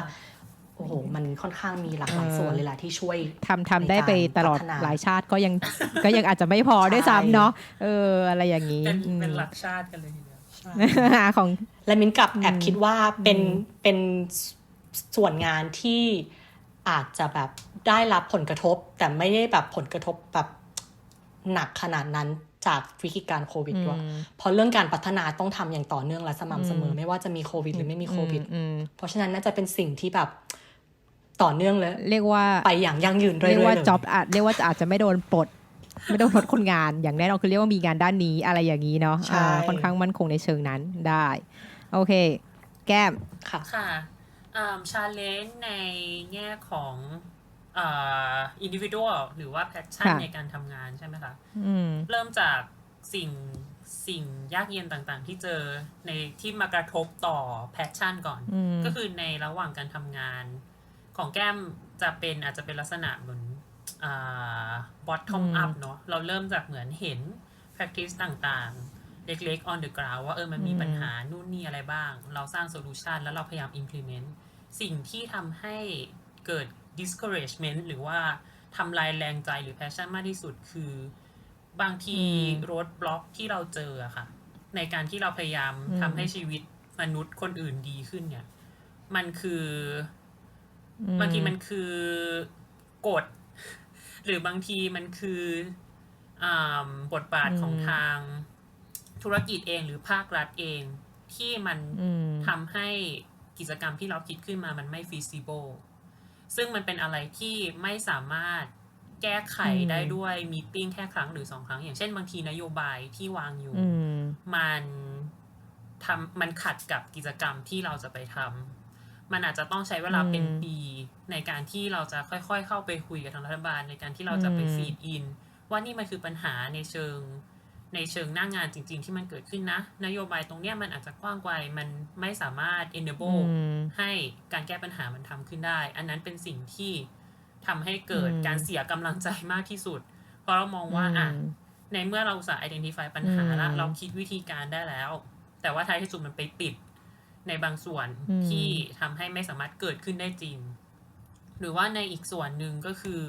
อย่างที่บอกคือเรื่องมุมมองของคนstakeholder หลายกลุ่มเขาก็จะยังไม่เข้าใจแล้วก็อาจจะมี priority อย่างอื่นไม่ว่าจะเป็นเรื่องของแน่นอนเรื่องเศรษฐกิจเรื่อง profit หรือว่าการใช้งบไปกับด้านอื่นๆอย่างเงี้ยค่ะการที่จะทำให้ stakeholder อื่นเขาเห็นความสำคัญกับประเด็นด้านความยั่งยืนที่เราทำงานอยู่ได้มากเท่ากับเรามันแทบจะเป็นไปไม่ได้เนาะเพราะว่าในบทบาทองค์กรของเขามันก็มี priority อย่างอื่นแต่ว่าสิ่งที่เหมือนเราสามารถทำได้ก็คือต้องเหมือนทำความเข้าใจ needs และ priority ของทุกภาคส่วนแล้วก็พยายามหาจุดบาลานซ์จุดแชร์ value ที่โอเคเราสามารถมาทำด้วยกันได้คุณวินคุณได้ประโยชน์นี้ทางโครงการได้ตอบวัตถุประสงค์ที่จะช่วยเหลือตรงนี้เป็นต้นแล้วก็ในส่วนของ passion จริงๆแล้วก็ขึ้นลงค่ะหมายถึงว่ามันไม่ได้หายไปเลยนะไม่มีส่วนที่หายไม่มีช่วงเวลาที่หายไปแค่บางทีจะรู้สึกว่าหรือว่าปัญหานี้มันจะแก้ไม่ได้จริงๆนะอะไรอย่างเงี้ยก็มีบางโมเมนต์ที่คิดแบบนั้นแต่ว่าท้ายที่สุดสิ่งที่ทำให้มันกลับมาอีกครั้งอะค่ะมันก็คืออาจจะคล้ายๆของหมินการได้เห็นผลจากสิ่งที่เราทำแล้วมันเกิดการเปลี่ยนแปลงไม่ว่าจะเล็กแค่ไหนก็ตามอย่างเช่นการที่เราเข้าไปเจอกับกลุ่ม stakeholder หลายๆครั้งจนท้ายที่สุดเขาแบบฉันลองทำกับคุณดูก็ได้ฉันอาจจะลองเล็งเห็นประโยชน์เดี๋ยวก็เข้าใจเองว่าความยั่งยืนมันคืออะไรคือเขาเริ่มเปิดมากขึ้นเริ่ม ให้ความร่วมมือมากขึ้น อันนั้นก็คือเป็นจุดเล็ อ่าก ฮะๆที่ก่อให้เกิดการเป เรา ลี่ยนแป เข้า ล ใจ งหรือว่าอีกอย่างหนึ่งก็คือเวลาที่ทำกิจกรรมหนึ่งเสร็จแล้วเรามีการวัดผล Impact แล้วมันเห็นว่าเราสามารถช่วยเหลืออะไรสังคม หรือว่าคนได้บ้าง อันนั้นก็คือทำให้ไฟในการทำงานก็จะกลับขึ้นมาลุกโชนขึ้นอีกครั้ง ใช่ค่ะ แล้วก็ในแง่ทำให้มันคงอยู่ไปในระยะยาว จริงๆ อันเนี้ยน่าสนใจมากก็คืออย่างของมิ้นท์จริงๆ ของคำตอบแก้มาคล้ายของมิ้นท์เลย แต่ว่าอาจจะเป็นในคนละมุมกันของมิ้นท์เนี่ยจะมองภาพใหญ่เชิงนโยบาย international ที่เห็นภาพกว้างมาแล้วใช่ไหมคะ อาจจะมีสโคปดาวลงมา ในส่วนของแก้มเอง จากที่บอกว่าแก้มอาจจะเริ่มจาก bottom up ใช่ไหมพอเห็นหน้างานรายละเอียดต่างๆแล้วไปเล็งเห็นว่ามันมี road block ในเชิง policy ต่างๆอยู่มากมายจริงๆ goal อย่างหนึ่งของแก้มก็คือจะเอาไอ้ตัวประสบการณ์หรือความรู้ตรงเนี้ยขึ้นไปในสเกลที่มันใหญ่ขึ้นไม่ว่าจะเป็น development agency ที่ดูเชิงนโยบายหรือ push ระหว่างประเทศ push นโยบายหรือว่าการที่จะสามารถเข้าไปฟีดอินเปลี่ยนแปลงนโยบายของรัฐเองก็ตามในสเกลที่ใหญ่ขึ้นอันนี้ก็เหมือนเป็นโกที่มองว่าประสบการณ์ปัจจุบันเราสามารถเอาไปสร้างให้เกิดการเปลี่ยนแปลงในระดับที่ใหญ่ขึ้นได้แล้วทำให้คนที่ทำงานในเลเวลที่แก้มทำอยู่ตอนนี้สามารถทำงานได้ง่ายขึ้นในอนาคตก็อาจจะมองว่าเป็นสิ่งที่keep ให้เรา goingทำไปเรื่อยๆแล้วก็มองว่ามันจะออกดอกงอกผลขึ้นมาสักวันหนึ่ง ในระดับที่ต่างๆไปเนี่ยค่ะโอเคได้นี่ก็ถือได้เรียกว่าเป็นอะไรที่ได้ฟังแล้วก็ประทับใจนะเพราะนี่ก็ไม่ได้เตรียมกันมาก่อนนะว่าจะตอบว่าอะไรกัน ก็รู้สึกว่าได้เห็นน้องๆที่เรียกว่ารู้จักกันมาก็อย่างน้อย5ปีขั้นต่ำแน่นอนนะเพราะเรากลับไทยมาตอนนี้ก็ทำที่นี่ก็6ปีเกือบ6ปีแล้วที่ Price ก็ตั้งแต่เจอกันวันแรกแล้วจนเห็นการพัฒนาการของน้องๆเนาะหลังจากที่ทำจาก PwC แล้วก็ไปทำเรียกว่าไปตามเส้นทางที่ตัวเองอยากจะทำเนี่ยเราก็ประทับใจนะที่แบบว่าอยากจะให้มีคนที่มองภาพของการทำกิจกรรมการทำงานที่มันสร้าง Impact เนาะต่อสังคมแล้วก็เป็นอะไรที่มันไม่ใช่แค่ดูแค่เรื่องตัวเงินอะคือเรารู้สึกว่าถ้าคุณจะรักษาพลังงานระดับพลังงานในการทำอะไรทุกอย่างให้มันมีแบบมี energy ตลอดนะคะมีแรงผลักดันในการทำทุกวันเนี่ยมันคงต้องเป็นกลับไปที่หาสิ่งที่ตัวเองชอบสิ่งที่ตัวเองรู้สึกว่าทำแล้วมันมีประโยชน์อะไรอย่างเงี้ยทำให้เราสามารถทำเรื่องนี้ต่อไปได้เรื่อยๆก็รู้สึกดี โอเคถ้าอย่างนั้นนะก็เดี๋ยวก่อนจะจบนี่อยากจะทิ้งท้ายอะไรกันไว้ไหมสั้นๆแต่ละคนไม่ว่าจะเป็นบอกน้องรุ่นน้องว่าถ้าเกิดอยากทำงานด้านนี้ทำยังไงหรืออยากจะบอกภาครัฐบอกภาคธุรกิจที่จะบอกอะไรใครเป็นการทิ้งท้ายไหม อะไรอย่างนี้ ใครจะเริ่มก่อนมิ้น คือเอาแบบเริ่มจากสเกลเล็กๆก่อนละกันก็ อันนี้ยากสุดเลยอย่างที่เราพูดกันมาตลอดว่าความยั่งยืนเนี่ยเป็นเรื่องใกล้ตัวมากกว่าที่คิดแค่คุณออกจากบ้านมันก็เกี่ยวข้องกับความยั่งยืนแล้วอะนึกออกปะคุณเดินทางยังไงหรือว่าคุณไปทำงานยังไงงานที่คุณทำคืองานอะไรส่งผลอย่างไรอะไรอย่างเงี้ยค่ะมินว่าสิ่งสำคัญก็คือเรื่อง mindset คือถ้าเราตั้ง mindset และสนใจมี passion ที่จะทำเรื่องนี้แล้วอะมินว่าไม่ว่าคุณจะจบจากสายงานด้านไหนมาเรียนจบจากอะไรมาคุณก็ทำได้หมดถ้าเรามี passion ด้านนี้จริงๆแต่มันขึ้นอยู่กับว่าคุณหาตัวเองว่าฟิตกับด้านไหนได้หรือยังหรือมากน้อยใช่แค่ไหนมากกว่าหรือเปล่าส่วนสเกลที่ใหญ่ขึ้นมา คือมินรู้สึกว่าเรื่องเนี้ยมันเป็นเรื่องที่ทำงานโซโลไม่ได้เอกชนทำงานอย่างเดียวไม่ได้ภาครัฐทำงานอย่างเดียวไม่ได้มันต้องแบบว่าพาร์ทเนอร์ชิพกันมันต้องร่วมมือกันไม่ว่าจะเป็นภาครัฐเอกชนNGO หรือว่าหน่วยงานต่างๆแล้วสิ่งที่สำคัญสิ่งหนึ่งเลยที่มินคิดว่าประเทศเราขาดก็คือเรื่องแบบว่า awareness แล้วก็เรื่องความเข้าใจในสิ่งนี้เวลาคุยกับคนที่ไม่ได้ทำงานสายเนี้ยค่ะเขาจะมักจะคิดว่า sustainability คือ CSR ซึ่งมันก็จะต้องอธิบาย ทุกครั้งว่าไม่ใช่นะจะต่างคืออะไรยังไงมินรู้สึกว่ามันสำคัญมากนะ sustainability ในการทำงานทางธุรกิจหรือภาครัฐบาลใหญ่ๆในการออกกฎหมาย policy ต่างๆคือ sustainability มันก็คืออยู่ในหนึ่งในกฎหมายนั้นนะมันขึ้นอยู่กับว่าจะอุตสาหกรรมไหนจะด้านไหนเพราะฉะนั้นมินว่าหลักๆก็คือการตระหนักและการร่วมมือกันในการแก้ไขปัญหา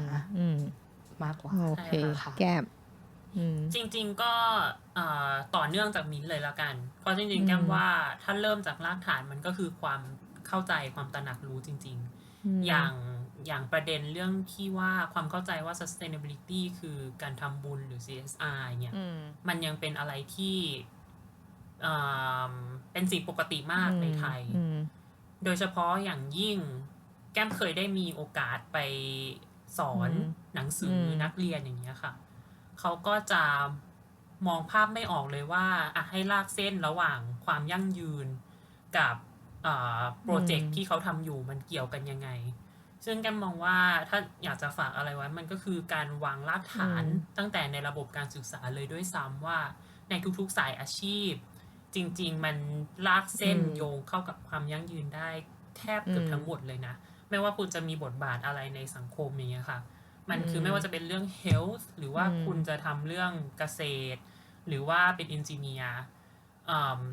มันแฝงอยู่ในวิธีการทำงานหรือวิธีการออกแบบโครงการระดับเล็กของคุณเป็นดีไซเนอร์เป็นดีไซเนอร์ก็ทำได้ถูกต้องใช่ในทุกสายงานเลยแค่เหมือนถ้าสมมุติเราสามารถผสมผสานองค์ความรู้ความเข้าใจที่เป็นภาพกว้างและถูกต้องตรงนี้เข้าไปในระบบการศึกษาได้ด้วยแก้มว่ามันก็น่าจะวางรากฐานให้กับธุรกิจหรือว่าความยั่งยืนของประเทศไทยในอีก10ปี20ปีที่จะทำให้กลุ่มคนที่ทำงานในสายงานอาชีพแบบพวกเราอะค่ะสามารถทำงานได้ง่ายขึ้นเพราะว่าภาคส่วนต่างๆในสังคมมีความเข้าใจมากขึ้นใช่แก้มก็มองว่าเราสามารถเริ่มกระจาย awareness ได้ตั้งแต่จุดนี้ซึ่ง SOS ก็เป็นหนึ่งส่วนหนึ่งจ้าช่วยโฆษณาให้ด้วยเนาะที่ช่วยวางความตระหนักรู้ตรงนี้ใช่ค่ะโอเคได้จ้ะก็วันนี้ก็ถือว่าเป็นการพูดคุยที่สนุกนะไม่ได้คุยกันนานมากถือเป็นการแคชอัพเรื่องของชีวิตในประจำวันในช่วงโควิดด้วยก็ขอบคุณทั้ง2คนเลยที่มานั่งคุยกันนี่ก็เรียกว่าเกือบ2ชั่วโมงแน่ก็เดี๋ยวยังไงครั้งหน้าถ้ามีประเด็นอะไรที่แบบว่ากระทบกับสิ่งที่เราอยากจะได้ความรู้นะของจากฝั่งทั้งของฝั่งแก้ทั้งของฝั่งมิ้นเนี่ยก็อาจจะเชิญมาคุยอีกแต่อาจจะเป็นเฉพาะเจาะจงและเป็นเรื่องแก้ปัญหาแรงงานเถื่อนทำยังไงหรือว่าเป็นเรื่องการกระจายเงินเนี่ยกระจายได้ทั่วถึงทั่วทุกประเทศไหมที่เป็นเรื่องประเทศการพัฒนาอาจจะเป็นตอนถัดไปเนาะก็ยังไงวันนี้ขอบคุณทั้ง2คนมากเลยที่สละเวลามาพูดคุยกันเนาะของมิ้นนี่ก็น่าจะดึกแล้วใช่ไหมที่ DC ก็กู๊ดไนท์เนาะอะไรอย่างนี้ โอเคนะขอบคุณทั้ง2คนมากจ้าบายบายสวัสดีค่ะ ขอบคุณค่ะ สวัสดีค่ะ สวัสดีค่ะ และนี่คือทั้งหมดของ SOS Sustainability วันประจำวันนี้ขอบคุณที่ติดตามนะคะแล้วเจอกันใหม่วันพรุ่งนี้สวัสดีค่ะ